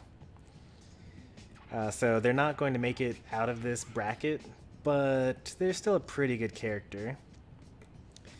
It's got some of the easier combo flowcharts in the game, but, you know, that's not really, we're not really countering or considering how easy the character is, because we still have characters like Peach. Well, you know, so the easy characters that are good are up here, and then the difficult characters that are good are like down here. So we'll we do somewhat consider difficulty in here, but we're gonna put Yoshi in A tier. Not good, not bad. Alright, now for the Shotos and Kazuya. Remember that Kazuya is not actually a Shoto. So we got Ken. Ken is very scary. Don't miss any tech ever against Ken. He will blow you up. Sometimes Shoryuken doesn't work and you just fall out of it. His projectile is a little worse than Ryu's, but his Tatsumaki is a little better at comboing compared to Ryu's Tatsumaki at killing. You can't actually just swap between the two. They are different enough that you can't just like play one and then swap to the other one like you could for Daisy and Peach or for Marth and Lucina. So yeah, focus attack is good against some characters and terrible against others because it's a good movement ability and it breaks one attack. It's always one attack. So if you have an opponent that has multi-hit moves, like most of these up here do, except for Sephiroth, then you're good, and if they have multi-hit, then you're probably dead. The DLC counters, like Sora and Sephiroth, kind of destroy these characters at ledge, so yeah, it was very difficult for them to actually like get ahead because of that. On to A tier they go. But not that high in A tier. Like, not even that high. Actually, I think it's about time to split off the tiers a bit more. So let's bring these characters even further down into this F tier that is newly created.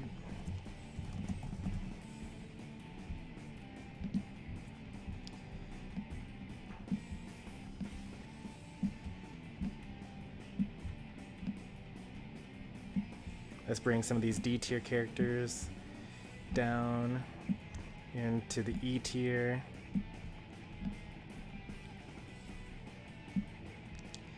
Let's bring some of these characters down into the D tier.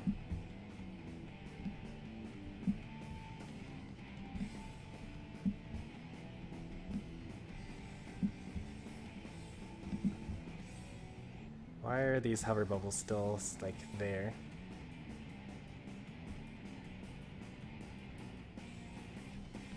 Let's see if I hover over Pit and then go away. Okay, so I need to find Little Mac and then hover over that and then make it go away. Yeah, alright. And then let's move these characters off of the B tier because B tier is too big now and A tier is too big again.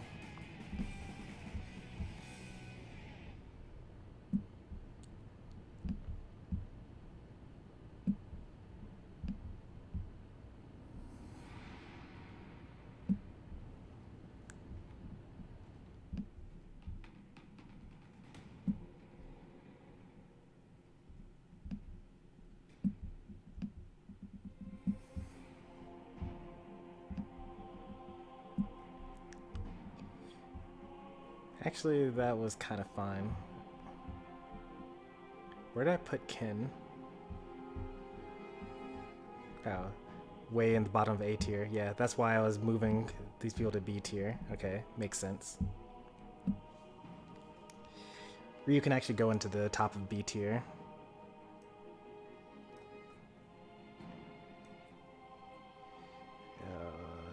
No, I can't do that to Wii Fit.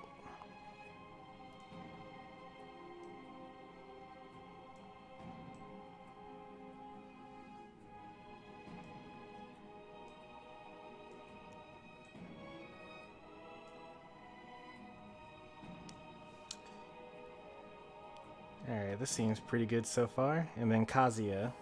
We're almost done here. We're going to do these two common characters and then the top 8 characters, although you can probably guess where these characters are going to go.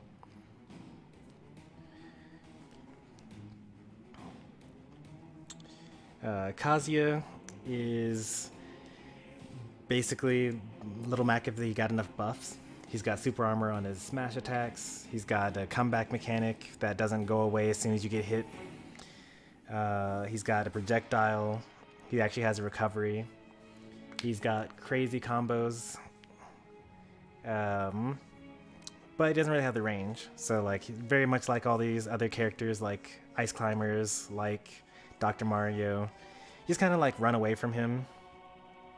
He can't really do much against you. You know, SDI out of his combos, hold away for his from his throws. Just don't get hit, basically. And he doesn't really have the speed to really stop you from running away. And, you know, he's really susceptible to footstools as well off stage. So not really that great overall. Very scary to fight against.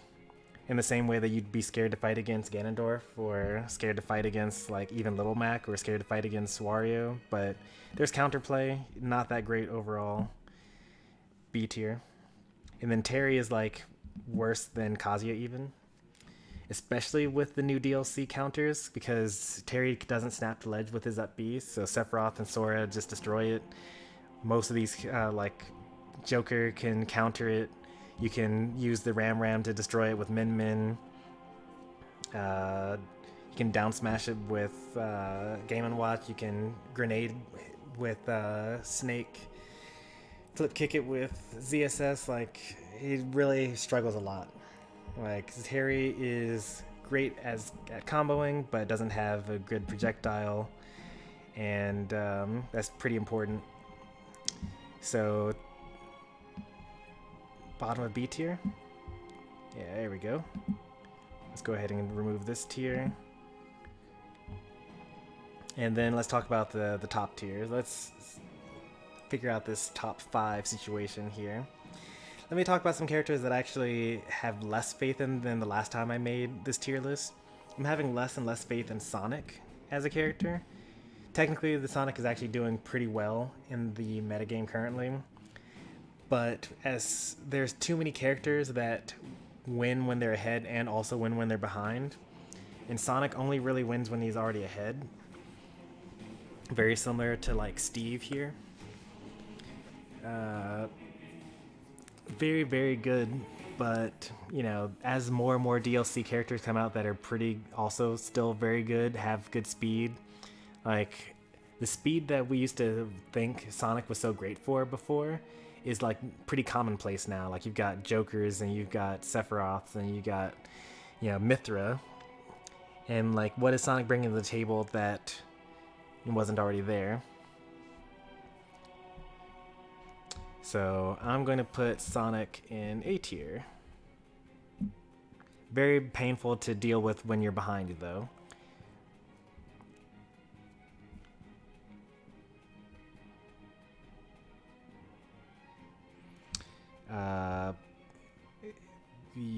Let's say some other characters I don't have much faith in. I'm done. That's pretty much it. The rest of these characters are just actually really, really top tier characters. Let's talk about Pyra and Mithra. Alright, let's get this over with. Pyra and Mithra is the best character in the game. Mithra is incredible. Burst range is ridiculous. Invincibility on neutral B. Invincibility with switching. So, like, whereas every other character has to air dodge, you just get to switch. You know, Smash World Tour. You know, you got like 3 Aegises and Rob in top 4. Like, everyone's swapping to this character because they're so good. And even though there's, like, both the best players in the world and also just, like, random mid-level players or high-level players are swapping to this character and getting better results. Like, this character is just too good. Foresight, incredible. Like, it invalidates so many characters. So, like, if you look about any projectile character in the game, like, you think about Link throwing out bombs and whatnot, you can just, like, dash at him and then just like air dodge through whatever projectile they're throwing. You're foresighting, they're slowed, you get to up smash them. And then even Pyra is like pretty good as well. Maybe not as much at the top level. And Pyra actually loses really, really hard to Min Min, I think. Pyra and Mithra even. But despite losing some matchups that are surprising, you can't argue that this character is just like not incredible. Now, number 2 is probably more difficult for me. Pikachu was the best character in the game in my last patch, or my last tier list, which was back in 5.0. But right now, it's sitting between Sephiroth and Pikachu. It's probably gonna be Sephiroth, though, because, like I said, people are switching to this character and getting better results. I keep on bringing up how his counter is, like, destroying a lot of these characters that used to be good. You know, Shadow Flare destroys most projectiles and is kind of cheats. Octoslash can like 2-frame and then it kills people. You can use your down air and spike people without a hitbox. You can counter the people that do have a hitbox. You have planking with side B or with forward air onto the into the stage. Like, it's just ridiculous how good he is. And then once he gets the wing, you get to like on reaction up, like smash attack, super armor through stuff. Another double jump, huge range and speed.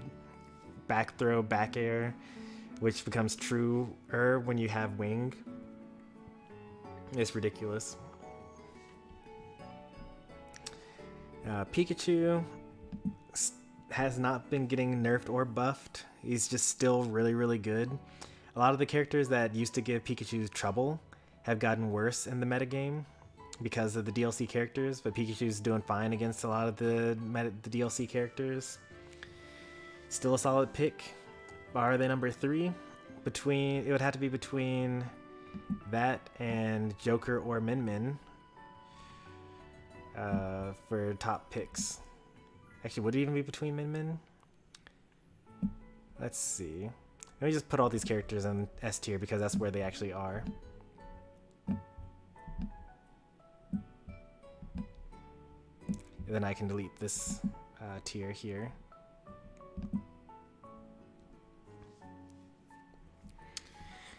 Now let's see.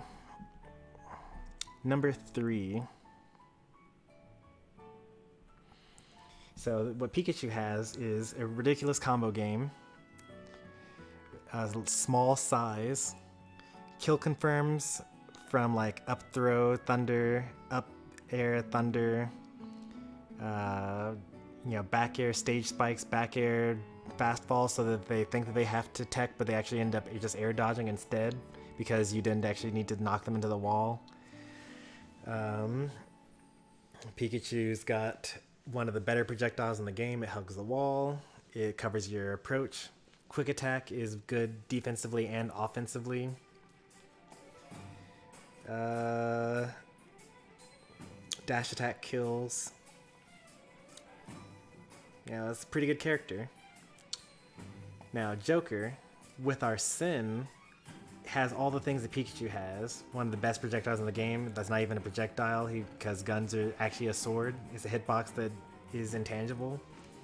Guns down, amazing for characters that have vertical recoveries.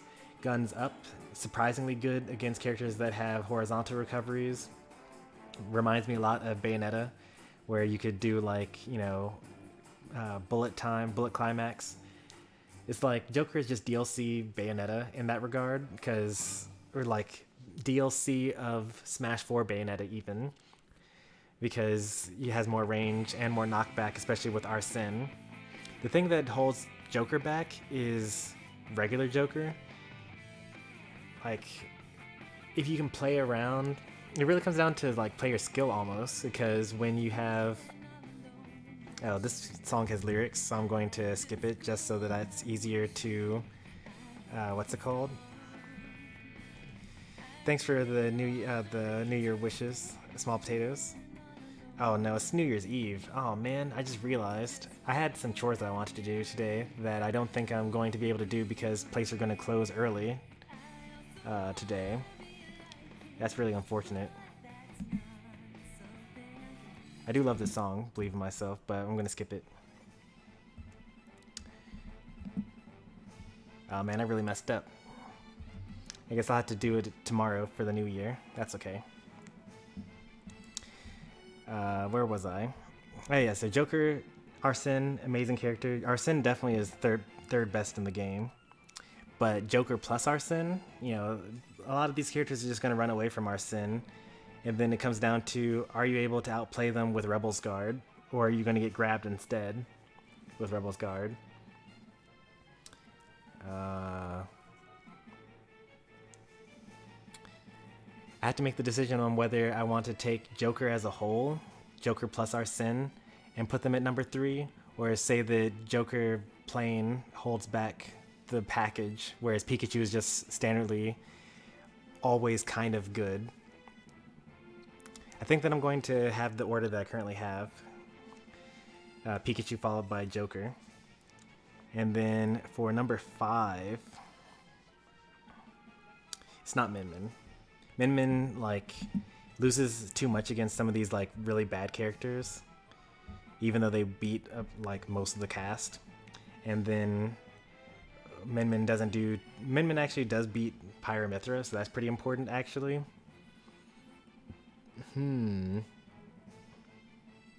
Interesting.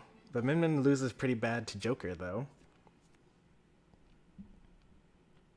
Don't think I can give it to Min Min. Min Min's just outside the top 5. Now instead, people that could be top 5 here. Wolf, Game & Watch, and Rob and Pac-Man are all in contention here for this number 5 slot.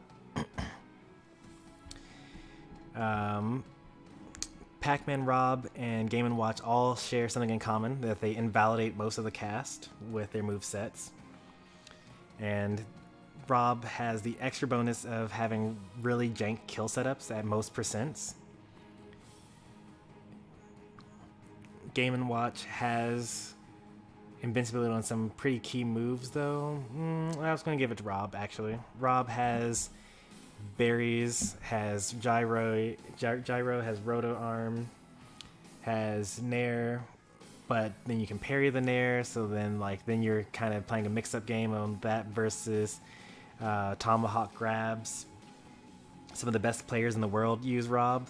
There's a Rob in every single region because Rob is that good. People will drop their characters and pick up Rob and do better with it. The grabs are good. The only issue is the recovery, really.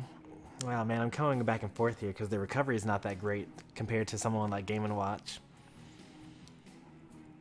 But the fact that you're able to just like steal stocks at any percent from any percent is pretty good. Yeah, I'm going to go with this for now. Next up will either going to be Game & Watch, Pac-Man, or Wolf. I'm going to actually put Wolf here. Wolf loses to a lot of these characters in front of him, but you know, he's got a good reflector, got a good one of the best projectiles in the game, and blaster. Great combo game. Early kills with back air, early kills with side B. You know, Charlie the King, Larry Lurr, Zachary. Lots of good wolves out there, but the character just is amazing. Like, almost boringly so how good they are. There are actually a lot of these characters that are pretty boringly good. Wolf has an amazing matchup spread. Same with Palutena, also a very boringly good character. Got some nerfs though, not as oppressive as they used to be. But even still, having like an invincible dash attack and invincible back air, it's hard to beat.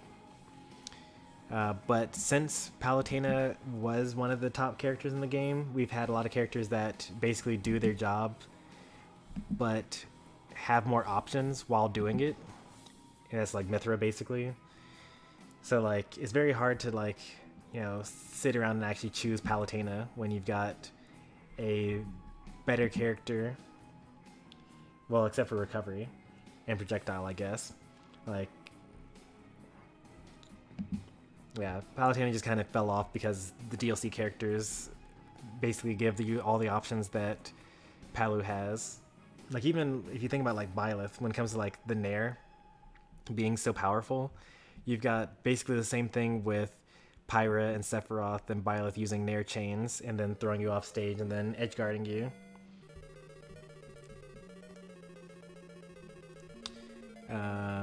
I think that this is the right order here, and then next is going to be Game & Watch, followed by Pac-Man. Game & Watch invalidates a lot of characters, loses to a good number of them though. Like, probably loses the most matchups on this top tier list, but just because, you know, Game & Watch doesn't do too well against the fast sword characters. But you know, when it comes to ledge trapping, when it comes to juggling, when it comes to, you know, jank stock stealing with down smashes or up smashes, you know, this character has a lot of potential, and is really good at almost every aspect of the game. They are light, they die, but it's kind of whatever.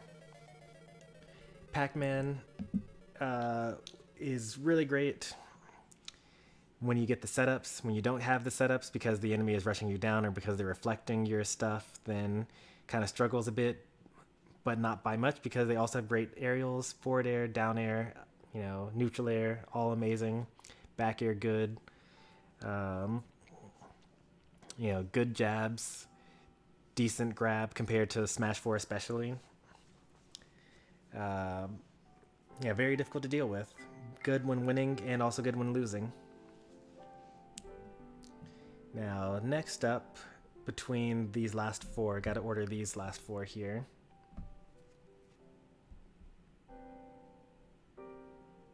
I think we're gonna go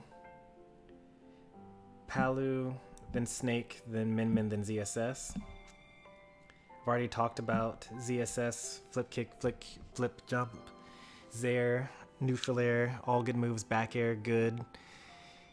You know, but you could just do all that with Wolf. In terms of like all the kill setups and whatnot, you can do all of that with, you know, Palutena. Well, you can't do all that with Palutena actually. But Wolf, Rob, you know, not ZSS, Sephiroth. You know, you have a much easier time with those characters. Should any characters move from S- tier into S tier? I forgot about Min Min. Min Min is really good at ledge trapping, the best version of ledge trapping that there is. The only character that can tilt and then move afterwards, like you don't have to wait for the end lag. So you're very good at playing keep away. Neutral air covers their whole body and kills and like combos, depending on which version of the attack you have. Ram versus Megaton versus Dragon Arm. Dragon Laser kills a lot of characters with bad recoveries, and even kills some of the good characters with good recoveries, or even the good characters with bad recoveries even. It just kills recoveries, generally speaking. They keep on nerfing the character over and over again because they're actually just that good. I haven't seen as much with this character minus post nerf, but Proto Banham still used the character and even dropped Lucina for it. Very good character. Has been winning Japanese tournaments. Just really great character overall. I already talked about Snake. Grenades are good. Let's see. Any of these characters in S- go up to top tier, S tier.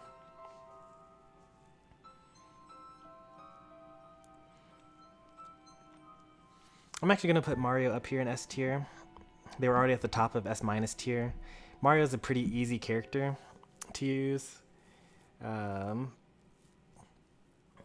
They do lose to some sorties, but not all of them. And then they always have like just good, you know, back airs and to forward airs, or just neutral airs off stage, fireballs to gimp recoveries. Like, Mario really rewards you for being good overall at the game.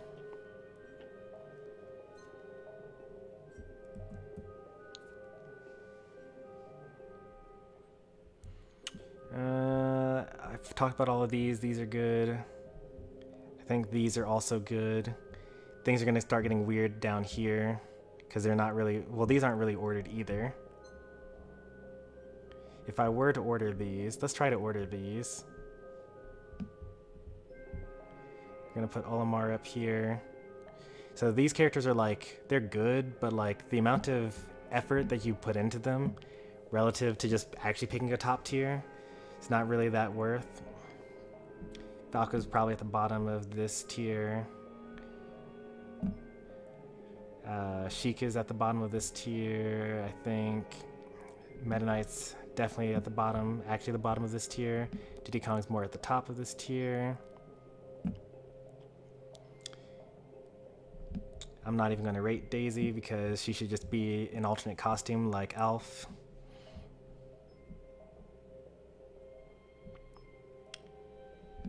Link's lower down, Fox is higher up.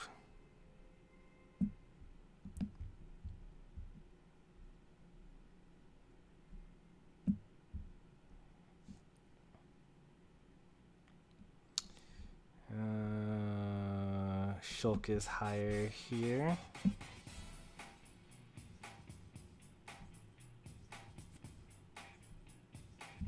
Alright, I think that's ordered now. For this tier, you don't belong here. You don't belong here. That's what, you know, what you get for doing things alphabetically. Things kind of shake out differently in the end.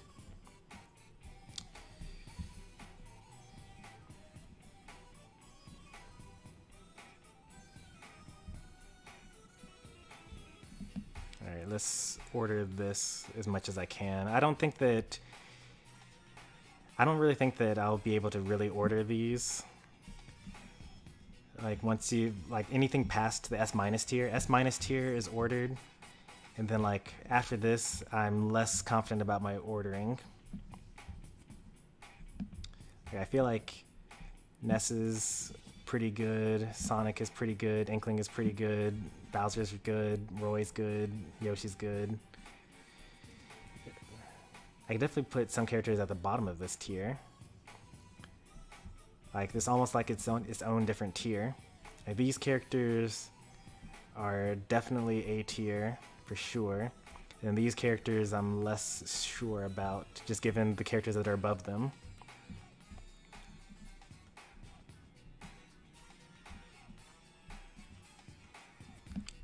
You don't belong here. You don't belong here. You don't belong here.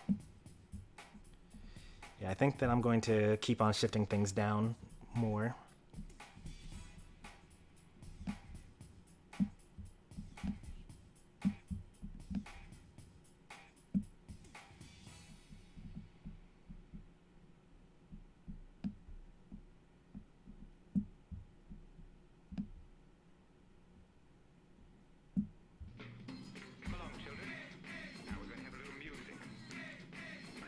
Let's see. We're almost shaping up here. Like these characters are good, but they're not as good as like the rest of this tier. Like they definitely belong in their own tier.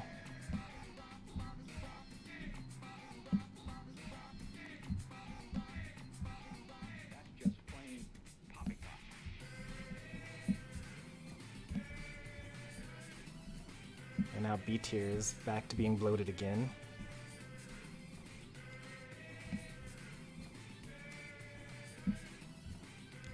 I think that the problem is I took too many people out of A tier.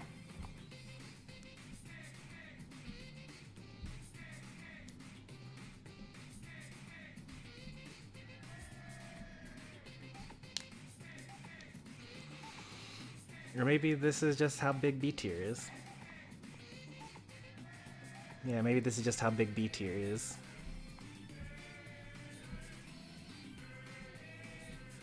Bottom 5 right here, not in order. Maybe in order. Oh, not in order, because Little Mac is in bottom 1. There we go. That's definitely the case. That's also definitely the case. That's definitely the case. That's definitely the case. Yeah, okay. I think the bottom tier is now ordered. Doc is down there, Robin's down there, Puff is down there. But then the rest of these characters are fine. Not good. Well, I mean, they're obviously not good, but like, they're not as clearly bad as these characters. So maybe they should belong in the bottom tier as well.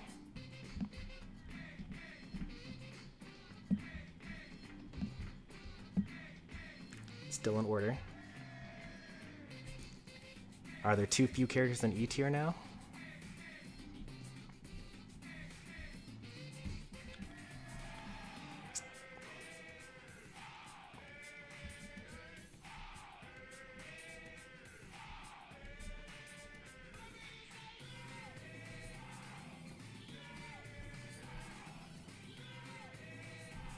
I could put K-Roll in E tier. I could put Plant in E tier. I can't put Duck Hunt in D tier. I mean E tier. Zelda. We just need like one person to come down to D tier then, and then it'll be fine.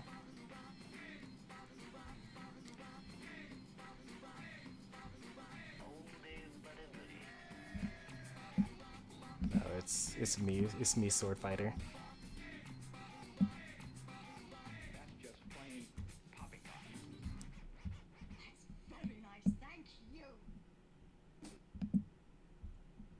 This is mostly ordered.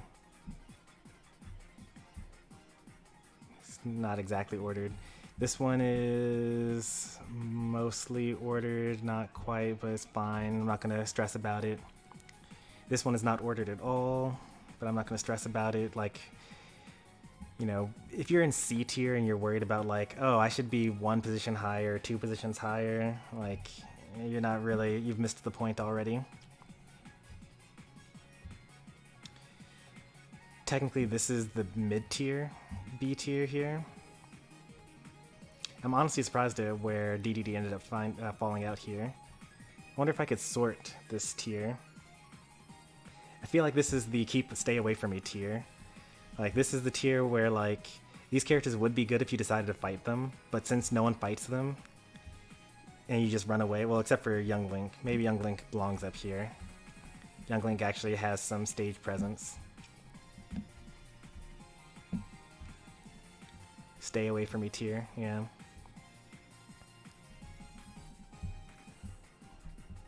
Luigi basically belongs in that tier, but I'm not gonna move people around too much.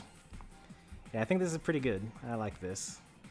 Hero's not this low down, even though it's not ordered. Actually, yeah, it's not ordered, but I don't want them that low down anyway.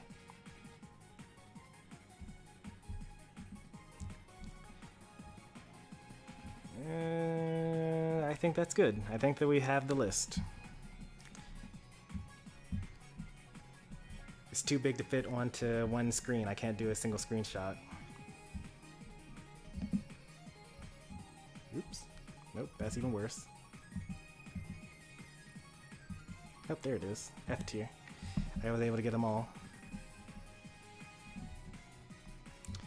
There it is. There's our tier list. Let's see what chat has to say about all this.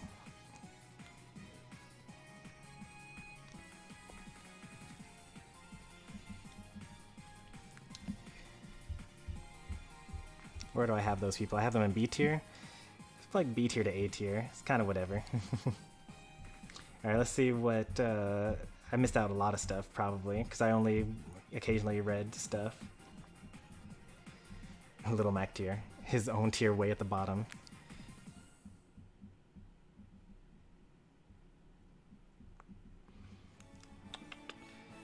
So I'm actually reading messages from like an hour ago, so give me a moment.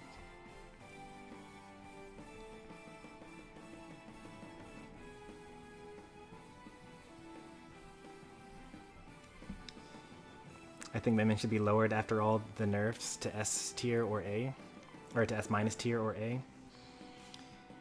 Yeah, I mean, if you read the nerfs, they weren't enough to like actually change the way that she played.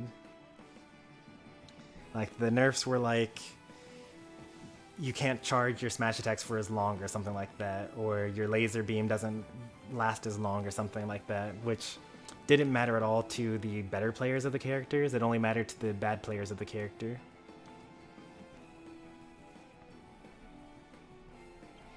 Online Wario is high tier. Offline is top tier. I mean, where I have Wario is at the top of A tier currently and ordered. Like, I think that he's pretty good, but you know, you're not gonna see someone pick up Wario and then start doing better.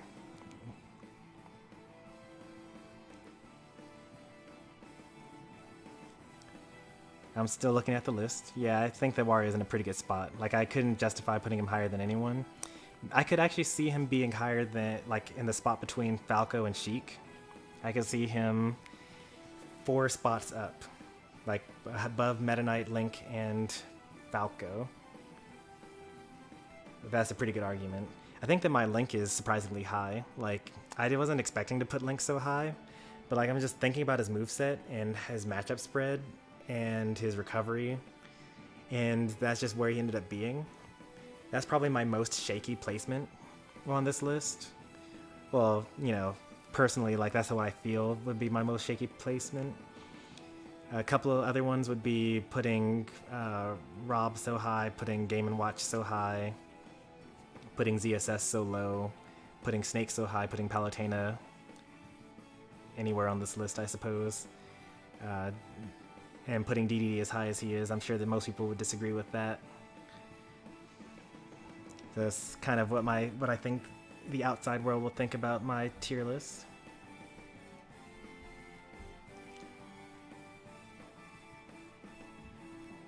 Hey there, Pi. Good to see you.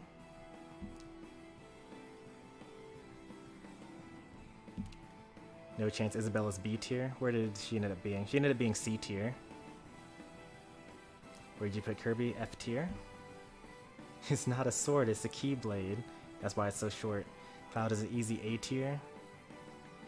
He's close to A tier. Like, he's 5 steps away from A tier, and he was in A tier for a long time as well.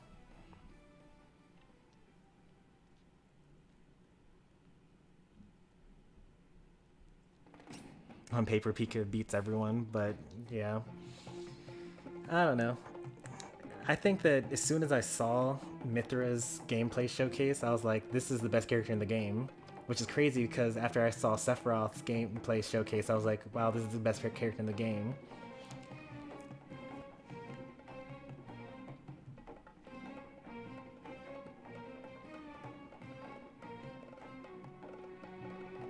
Sephiroth doesn't suffer from behind. He gets his wing even earlier. He gets his wing at 90 when you're at even stocks, and he gets it even earlier. Like, he can get it as low as like 50.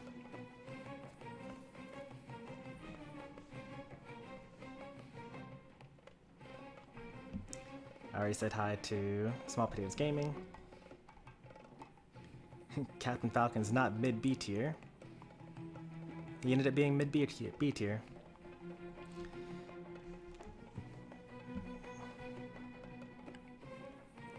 You put Sephiroth higher than Sephiroth. Yep. Sephiroth is higher than Sephiroth. Min Min isn't even top 15. Man, you guys really believe these patch notes. Like, I see this all the time. Like, especially when something like Pokemon Unite, which has updates very frequently compared to Smash, which has it very infrequently. They'll change like one thing. They'll be like, oh yeah, like, we reduced the damage on this move by 5%. And then everyone will be like, this character's trash now. No, it's unplayable. No one even touched this. Like, it's so awful.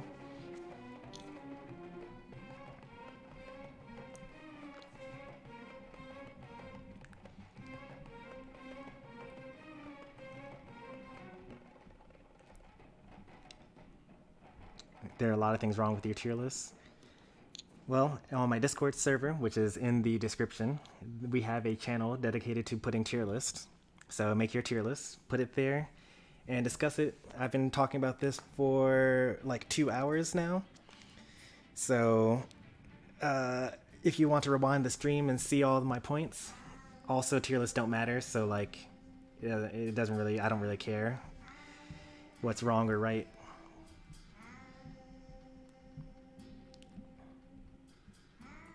Are you ever going to make a Pokemon Unite tier list? The weird thing about Pokemon Unite tier lists is the fact that this game changes so frequently. So like, oh yeah, that's right, Steve actually moves with tilts now as well. That's funny. Pichu and Meta Knight are S tier? No, they're S minus tier.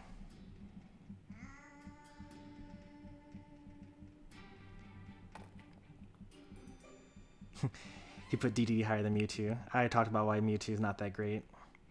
Toon Link and Ganondorf in the same tier? Yep, that's about right. Put Duck Hunt in B tier.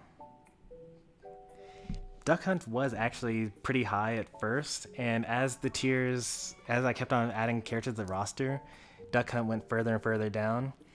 I did explain the Duck Hunt placement. Like, Duck Hunt is a pretty good oppressive character, especially against the lower tier characters, but I don't see Duck Hunt doing anything really against the higher tier characters. Like, Shadow Flare destroys it, Pyrus forward air destroys all of the Duck Hunt's projectiles. Pikachu is Pikachu. Joker like shoots the can. Rob kills Duck Hunt because he doesn't have a hitbox on his recovery. Wolf has transcendent projectiles. Game Watch has bucket. You know, Pac-Man is just better Duck Hunt in every way. Palutena reflects and back airs and explosive flames, so he just ignores all the setups. Min Min just punches through everything. Like, you know, as you keep on going through down the list, like, Duck Hunt is losing to a lot of these really good characters that you're going to run into very often.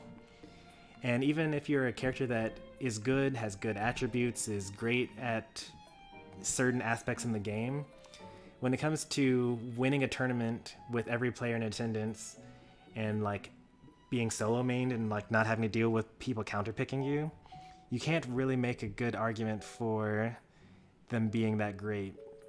Also, anyone that's not an A tier or above is not solo main viable. So like it almost doesn't even matter what happens below the A tier.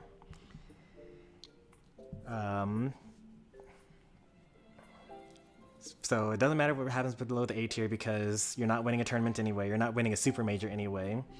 And the entire tier list doesn't matter because when you're just playing with your friends, or you're just playing on streams, or you're just playing in your local, or you're just playing in regionals, even in a major, or like not even a super major, just a major, you can win with pretty much anyone if you're skilled enough. Because like, you know, think about someone like Zane, who picked up Roy in Melee, where Roy is like one of the worst characters in the game, and is beating top level players because he's actually just that much better than them. Tier lists really don't matter when skill is involved, but when, you know, you're talking about everyone being around the same skill and you've going through pools and random matchup checks and knowledge checks and whatnot, and counter picks and best of fives and stage counter picks and things like that, you really want a character that's solid everywhere, not just, you know, running some random arena on stream. So that's basically the short version of what I've been talking about for the past like 2 hours here. Falcon in A tier. Falcon's pretty close to A tier. This is probably unordered, so I didn't even really bother with. So I ordered like the very bottom, and I ordered the very top, and like I got more and more lax in the middle because the middle tiers don't matter. They're like not good enough to be good. They're not bad enough to be bad. Pokemon Trainer up to where? Like S tier, A tier, S minus. Move Isabelle down. Isabelle is pretty far down. C tier. Isabelle was bottom 5 on my last tier list, but I've had more appreciation of the character now. Very difficult to like come back on. Not that great at oppressive stuff. Isabelle could be lower, probably. I wouldn't have minded Isabelle going to D tier instead of me Sword Fighter. Basically the same.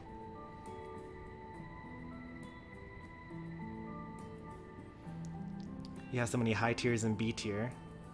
Yeah. That's the point. B tier is pretty much high tier. You got top tier. Like, I don't know what to say.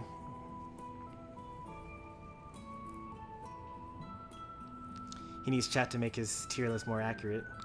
I actually have talked about having a stream where I just listen to literally everything that chat says, and then see where the tier list takes me, which is hilarious because I'm sure that it'll be crazy. Because the very first thing that someone said in my chat was that like something like Sora needed to be top tier, or Hero needed to be top tier, or something like that. So I'm totally down to doing a tier list where chat decides everything.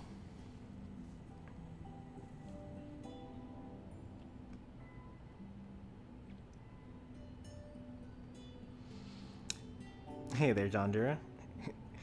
Also, welcome to the channel, Slith Jump. Daisy is S tier. Daisy's banned. She should have been an alternate costume for Peach. See, the Fox is an S tier. Fox was S tier in my previous tier list. Where do I have Fox now? Oh, Fox is S minus tier. Yeah, I mean, so the S minus tier is basically, these characters are really good, they are really strong, you could win with them, but why would you bother? Because they're characters that are easier to use that get the same results or better. So like, you could use Fox, but you could also use Mithra or Wolf. You could use Sheik, but you could also use Mithra, or you could use Palutena. You could use Meta Knight, or you could use Mithra, or you could use Mario. You could use Link. There isn't really a character that's like Link, and I actually kind of not liking my Link placement. I can't really find a place for him to go lower than that. Maybe A tier, middle of A tier, something like that. But he's got good defense and he's got good offense, and it's hard to argue against that. I haven't seen enough top level players use him to really have an argument against using Link, because I don't really see him too much in top bracket. But in theory, like, the Link that I have in my head is S minus tier. Like, you got a lot of setups and it's a lot of effort to get the same results as you would just playing like Pac-Man or Rob.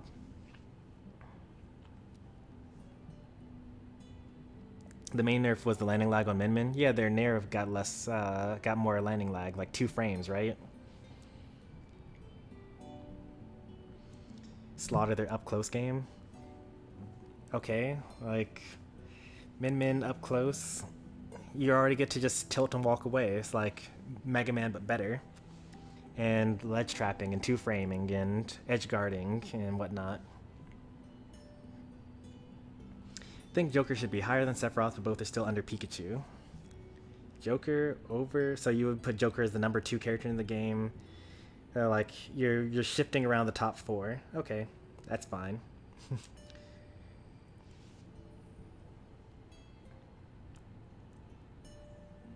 Sephiroth doesn't even touch top 10.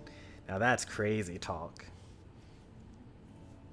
Twisted J, the Pokemon King, welcome to the channel. Puff is Puff tier. No arguments there. Put Daisy in Daisy team. Hey there, Mob. Good to see you again. Why is K. Rool and Ganondorf in the same tier? Where do you want them to be? Do you want them to be in different tiers? Like they're 4 characters apart from each other?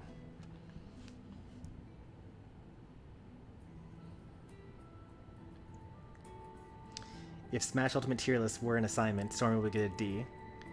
That's fine. I don't mind. Tier lists don't matter.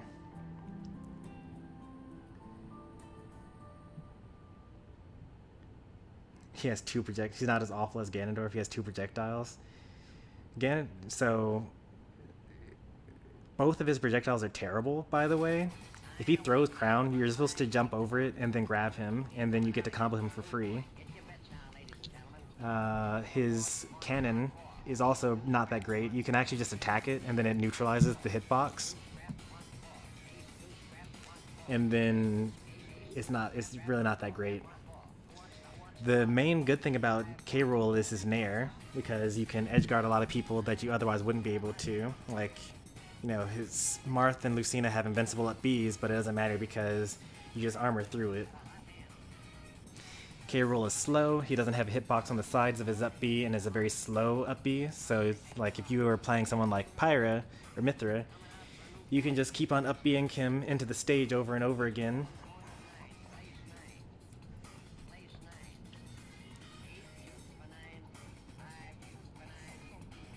He put K. Rool above a DK. Are you not want to be friends or something? You said yourself that you play low tiers. That's your thing, right? So I don't know what to say. If I put DK higher, then you won't be true to yourself.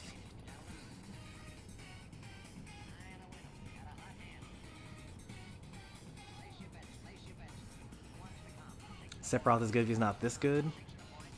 I think that over time, Well, okay, so first off, I think that if Pyra and Mithra didn't come out, then Sephiroth would have evolved to be the best character in the game, and that would have taken a lot of time, because Sephiroth takes a large amount of skill relative to what we're used to seeing in a top tier. Like, he's more difficult to use than Palutena, he's more difficult to use than Wolf, but he's got Nair chains, he's got, you know, you can react on to get-ups. So if you watch my Smash After Work streams, you can see some of this in action, where like you can just have someone on ledge, and then you just stand there, and then as soon as you see that they're getting up, for either get up attack or roll or regular get up, you just press right on the C stick, and then you just knock them back off stage. Shadow Flare, like, you know, wins you neutral. They have to basically decide to eat some damage, or be put in a really bad position, or like go to the ledge, which then you get to ledge trap them. You get the comeback mechanic from your wing, an extra jump, extra speed, you know, dash attack kills, forward tilt kills, forward air kills, back air kills, up tilt kills, up air kills. He's just, everything kills, and he's fast, and he has good range, and he's just really good. And then once you're afraid of your sword, you get to grab them, and he has good grab combos as well. But we probably won't ever see Sephiroth as top tier as we can, because Pyra Mithra came out. But he's still really good. Like, I would see an argument for him being an S- tier, where he's too difficult for it to be worth using. And even between S tier and S- tier, it's not like Mario is better than all these characters, or ZSS is better than all these characters, or even Game & Watch is better than all these characters.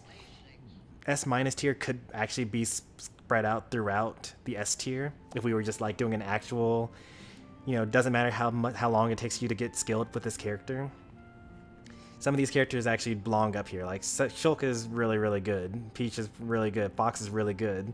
It's just for the level of effort and the amount of practice you put into those characters, you could pick up an easier character and win more.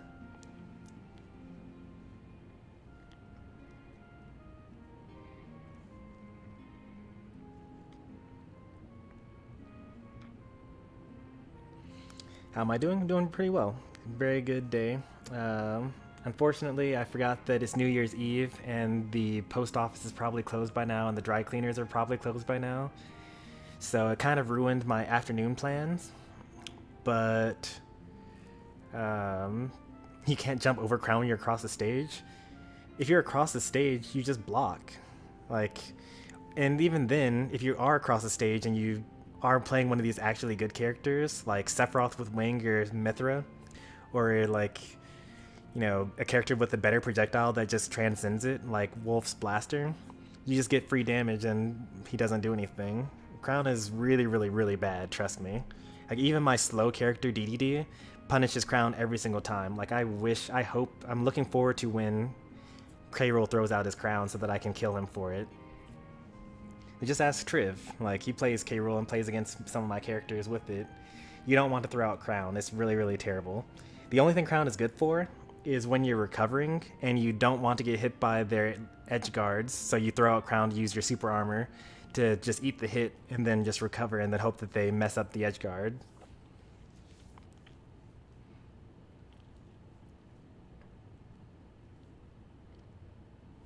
This is the final product, I believe. I think that we're done moving things around.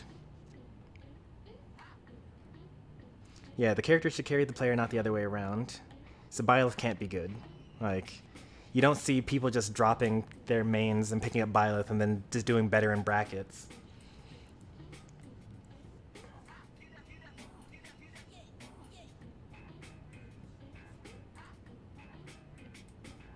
ZSS sucks.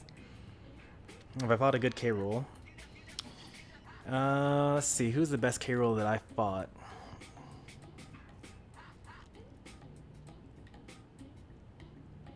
Mob? King Cruelty? Probably between the two of them. Crown is not that easy to get to. Yeah, he like he takes it off his head and then like puts his arm behind his back and then throws it out. Like, it's super telegraphed.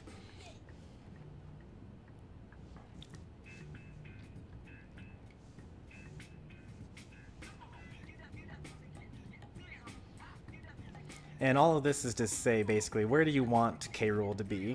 Where would you put K. Rool? Like, obviously there are K. Rools out there that put in the work. Kirby Kid, mostly, actually. And, what, Ben in Australia or something like that. But, like, you know, they aren't going to, like, international super majors and putting in that same amount of work, you know?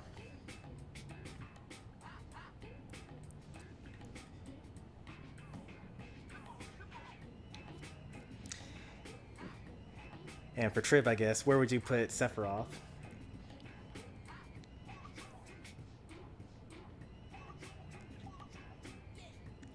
He's at the top of E and you're arguing for him to get into C or D.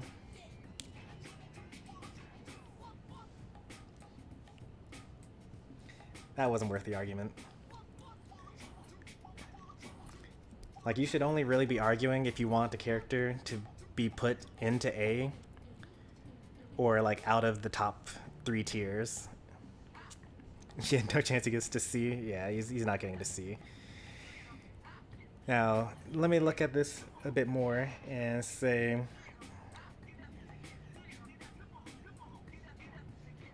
like, who would I argue elsewhere? Like, I could see Isabel being a little lower. I could see Lucas being a little lower. I could see Villager being lower or higher even. Dark Pit I could see being higher or lower. Mewtwo I could see being higher or lower.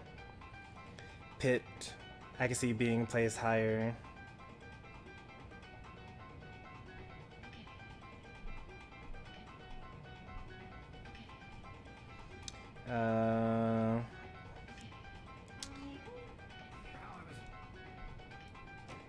Like, the people that are at the top of B tier and the bottom of A tier could probably move one way or the other.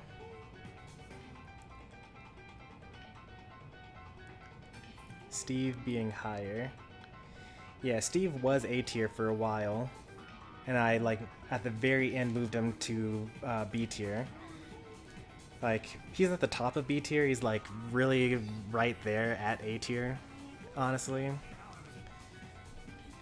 I don't know. I could put him. I can put Steve in S tier. Could you swap Ganondorf and Kirby's placement? You know, I could see Kirby being potentially not that terrible because I fought against some pretty good Kirbys. Like, I fought against M Destroyer. I fought against J-Jaw.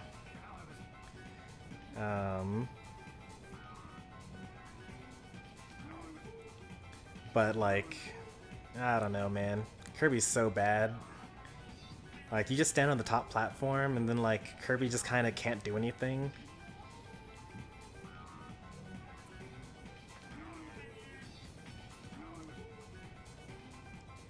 S minus. You could make an argument for that. Like, Steve has a lot of setups, and a lot of jank, and a lot of things that you could learn with him. It's a lot of work though, and like, you're gonna run into these random characters that are just gonna counterpick you though. Like, the main issue that I have against Steve is just counterpicking. Like, Steve probably wins against most of the cast, but there are just too many characters that he just loses to, and loses badly to.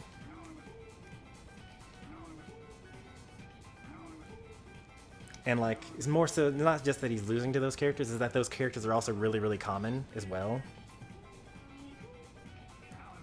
So, like, you know, Wolf versus Steve is really rough. Game & Watch versus Steve is really rough. Like, Palutena, actually, is probably not that horrible. Or, like, you know, what are you going to do against someone like Pikachu or, like, Snake, where, like, Pikachu's down B and Snake's grenade is frame 1. So, you know, Steve uses their little jab attack, right? And they're trying to pull you across the stage. I didn't say that I was not I say over and over again that we are definitely considering counterpicking. So the thing about it is that you are solo maining. You're locked into your character. And I did kind of cheat with this when I rated Marth, because Lucina and Marth are basically the one character. But I went on and on about how you can get counterpicked with certain characters, and why losing to certain like really good common characters is really important.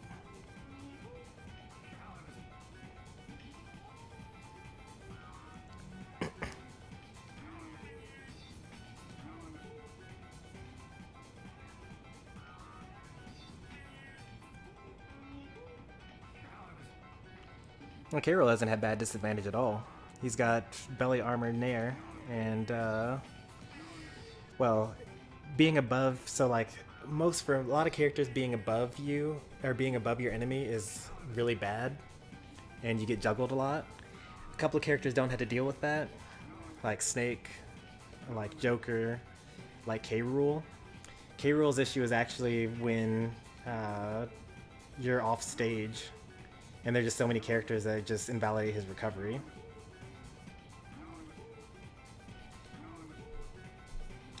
I don't consider counterpick characters. Like, there's some of these characters that are really bad that are actually really good as counterpick characters, but I don't consider that. I did say one thing about counterpicking though. When I talked about the Miis, Mii Brawler, Mii Gunner, and Mii Swordfighter, those all count as I considered counterpicking for those characters because you get to switch your sets. Oh, I'm looking forward to Isam bringing out the Steve, because does all the weird labbing stuff with all of his characters.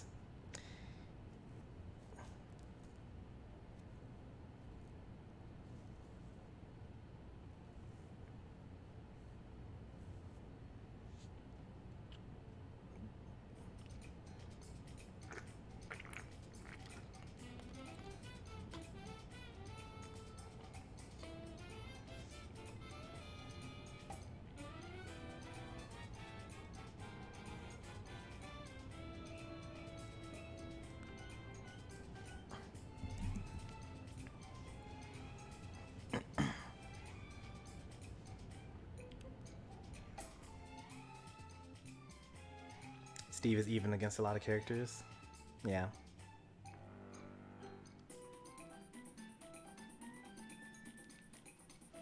I sometimes use, like, you know, not losing as the same thing as winning.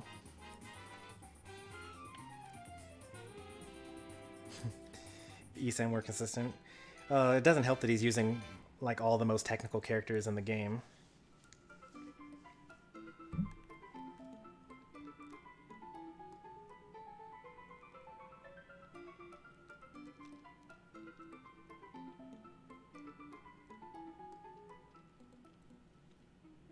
Why does Sue say that?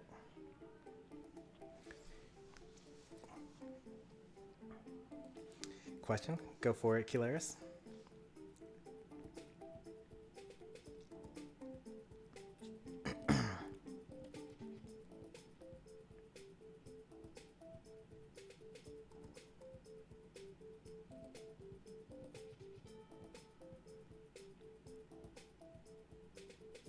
What's the deal with Mewtwo's placement?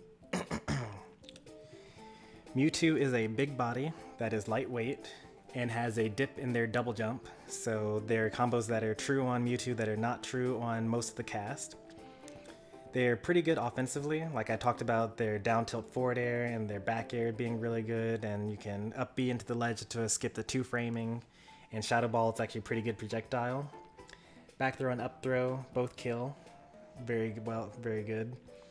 But you know, so like I feel like very often when I'm talking about these tier lists, people think about characters' strengths more than they think about their weaknesses.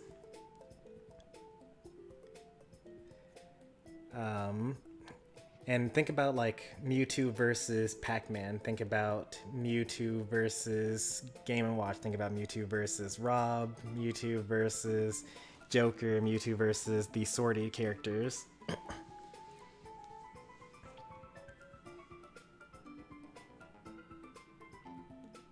I think that Waddy's good, not Mewtwo. Yeah, Waddy is really, really good.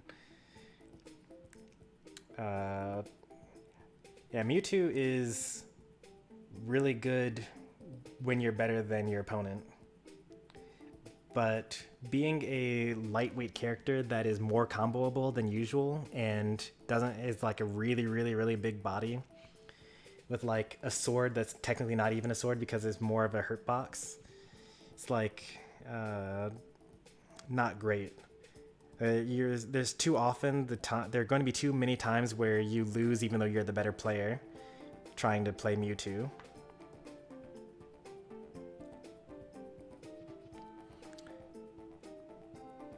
Yeah, Waddy is like a top character, like top player in the world. Like he's been #1 in MDVA several times before, even though that's a stacked region. And you know, he doesn't really travel, but like in the Smash 4 days, he was even winning against like other top 10 players frequently. Waddy is like actually, if he traveled more and like actually grinded out the tournament scene, he could potentially be a top 10 player.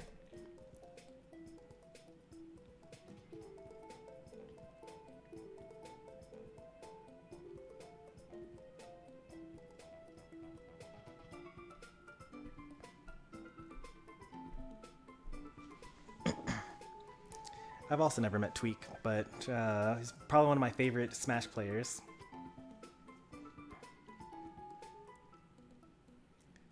Like a lot of the way that I've streamed has been based on Tweak streams, like where it's just, you know, gameplay, minor commentary on that, minor commentary based on the gameplay that you're doing.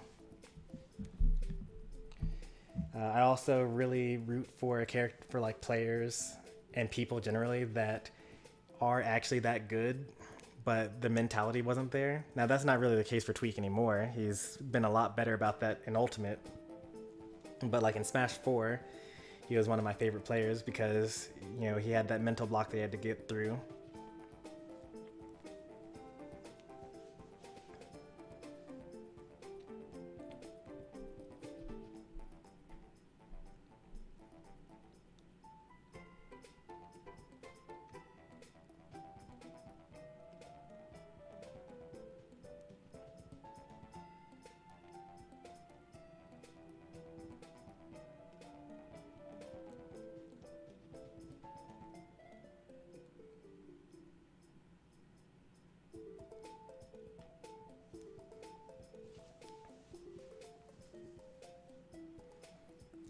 All right, any last minute burning questions here?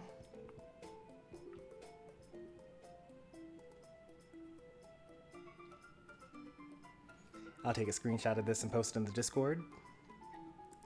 It's been pretty fun. I always enjoy discussing Smash.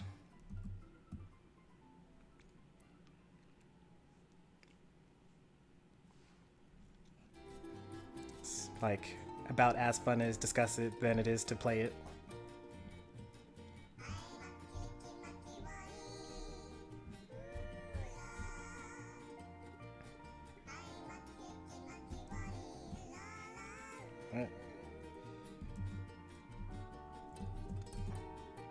Hate Tweak.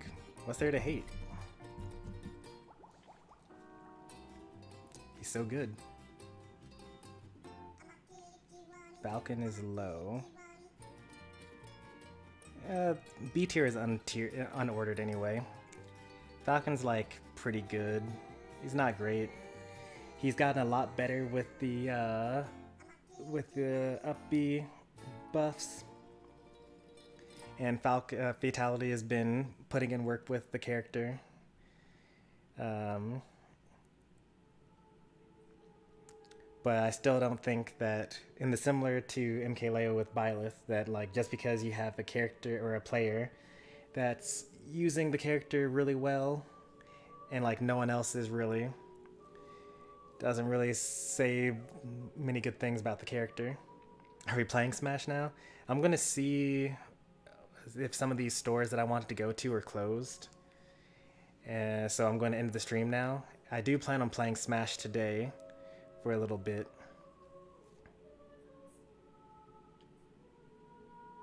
What makes Incineroar bottom 5?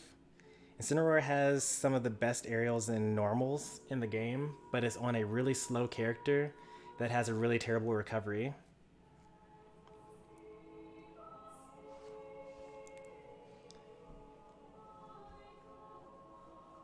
I actually really like Lucas and Roy. I do like Lucas and Roy. They are very good characters.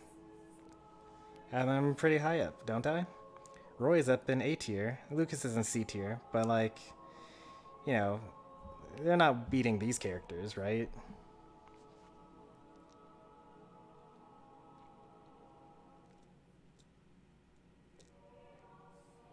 Like, I'm really happy with A tier. Like, this is a really good A tier. Like, I'm most confident about my A tier placements. Well, besides the fact that Ken could possibly be A tier.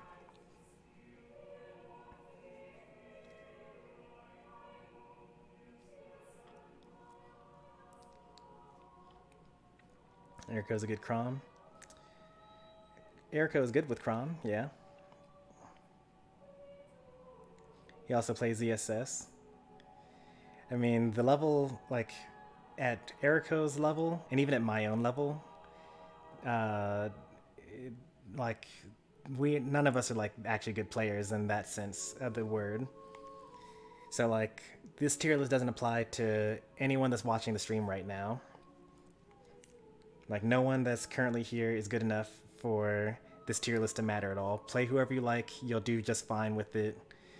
You know, in a couple of years when you're trying to win Genesis, you know, that's when you need to start thinking about character viability and whether the character's holding you back.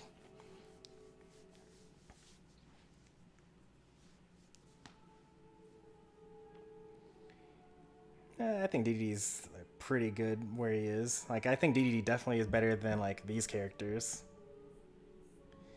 DDD loses to a handful of these, but, like, for the most part, he beats almost all these characters below him.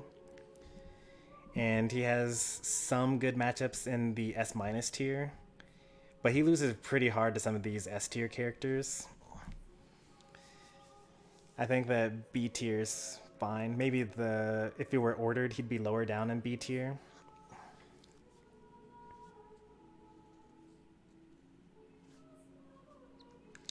Wario beats Link, Rosa, Peach, Olimar, Snake, Pac-Man, and Rob.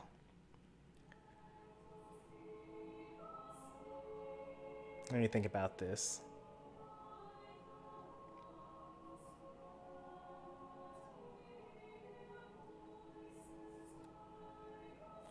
I could see Wario beating Rosa. I could see Wario beating Peach. I can't see Wario beating Olimar, although he does have bad recovery, so you could do like Waft to cover that.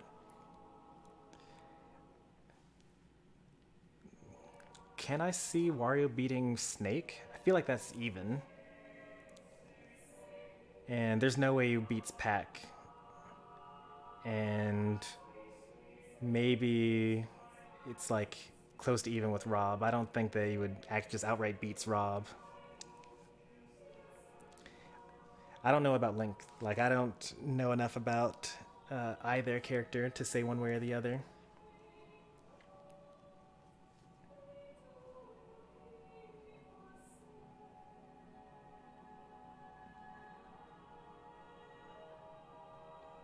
Did you know that Mii Gunner beats Snake and goes even with Ness?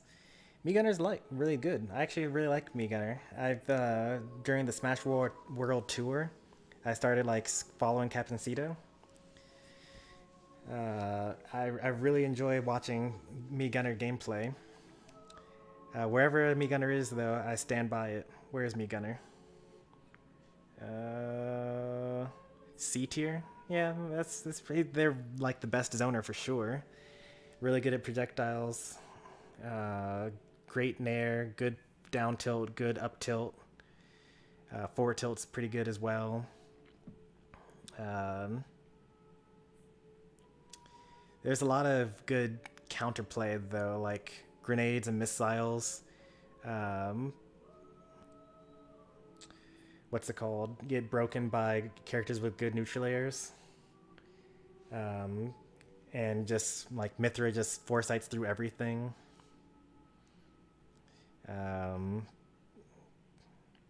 Yeah, I mean, I personally really like Me Gunner. I've actually been starting to learn the character, but I think that they're in a reasonable place in this tier list. I couldn't see them being much higher than where they are. I can make an argument for them being in B tier. C tier is not ordered, by the way. I didn't bother with the mid tiers.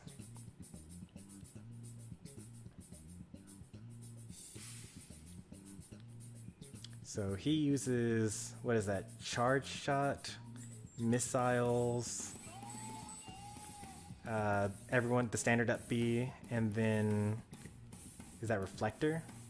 And then you use grenade launcher, missiles, standard up B, and then bombs. Did I get that right?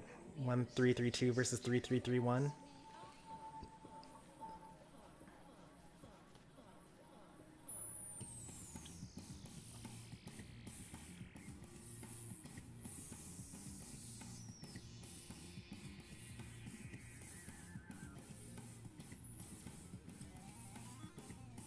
Oh, 2 is bomb drop. So he uses the bomb and you use absorb? Or is that reflector? Okay. So he uses bomb drop, you use reflector. Yeah, I use pretty much any of the first slot. Like I'll just swap between the 3 for either charge beam, laser, and grenade launcher. I do like the laser probably more than most Me Gunners do. And then missile, the bot B that everyone uses, and reflector. So we use a pretty similar set.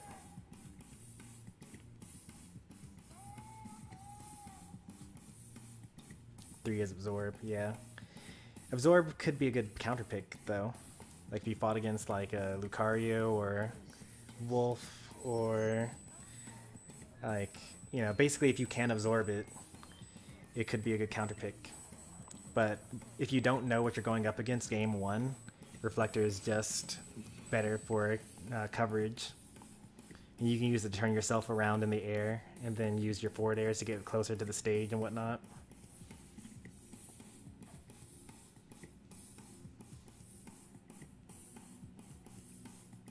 Laser Blaze is the least useful. I like it. It catches double jumps and like can be used to gimp, so you just forward throw them off stage and then laser them. It also like helps against particular playstyles. So like if you were to fight in the Ditto, Laser Blaze would be better because you would stop them from being able to use charge their attacks or use their grenade launcher or whatnot. It's better for fighting other projectiles, basically. And that's why I like using it.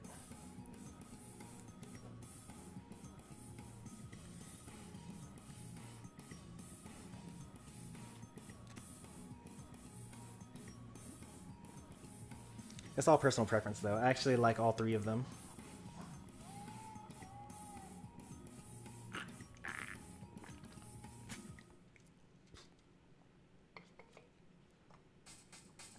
Alright, what else we got here? Want to learn Wario? Go for it, Brendan. People will complain about the following characters if you post this. Yeah, long list of characters.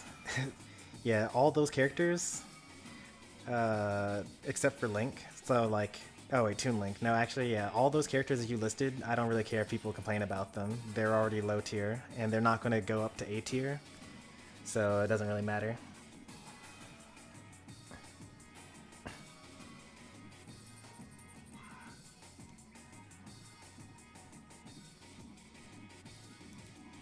So you're arguing against Wario beating Snake, combos hurt him, punish the recovery, movement's good against getting around Snake's projectiles, arrows are annoying but can move around and it's +1. +1 is basically even. Like, the whole concept of +1 is like, if 2 players with equal skill and matchup knowledge fought against each other, then you would win 6 times to, like, in a best, and like you played 10 games, you would win 6 times and they would win 4. So like, you know, if you played a whole bunch of sets, like not even just like games, then you almost would be even at that point, because you only need to win 2 in a row before the other person wins. I had an epiphany while fighting Snake a while back. His recovery is absolutely awful. Well, if he recovers low, it's really, really terrible. If he recovers high, like way into the blast zone, and they're good, then it's kind of tricky to deal with.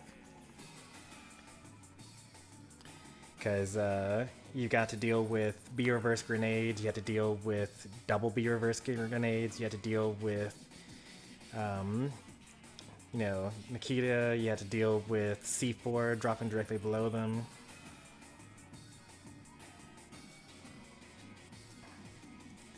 So there's like 3 different reads you have to do every single time Snake is above you.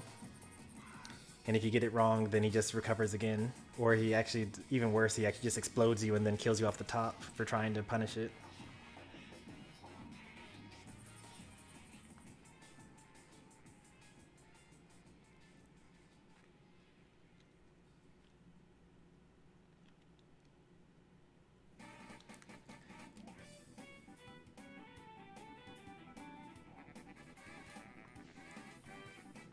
Let's see, how long have we been streaming for? 3 hours. It's a pretty long time. Alright, let's wrap this up. Thanks for watching, everyone. If you want to see more from me, be sure to subscribe. If you enjoyed today's content, be sure to leave a like.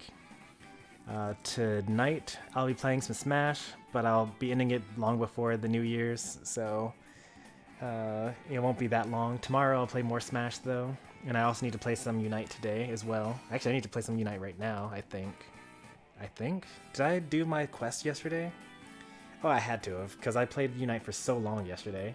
We're good. I don't need to play Unite right now. But yeah. Enjoy, take care, and I'll see you next time.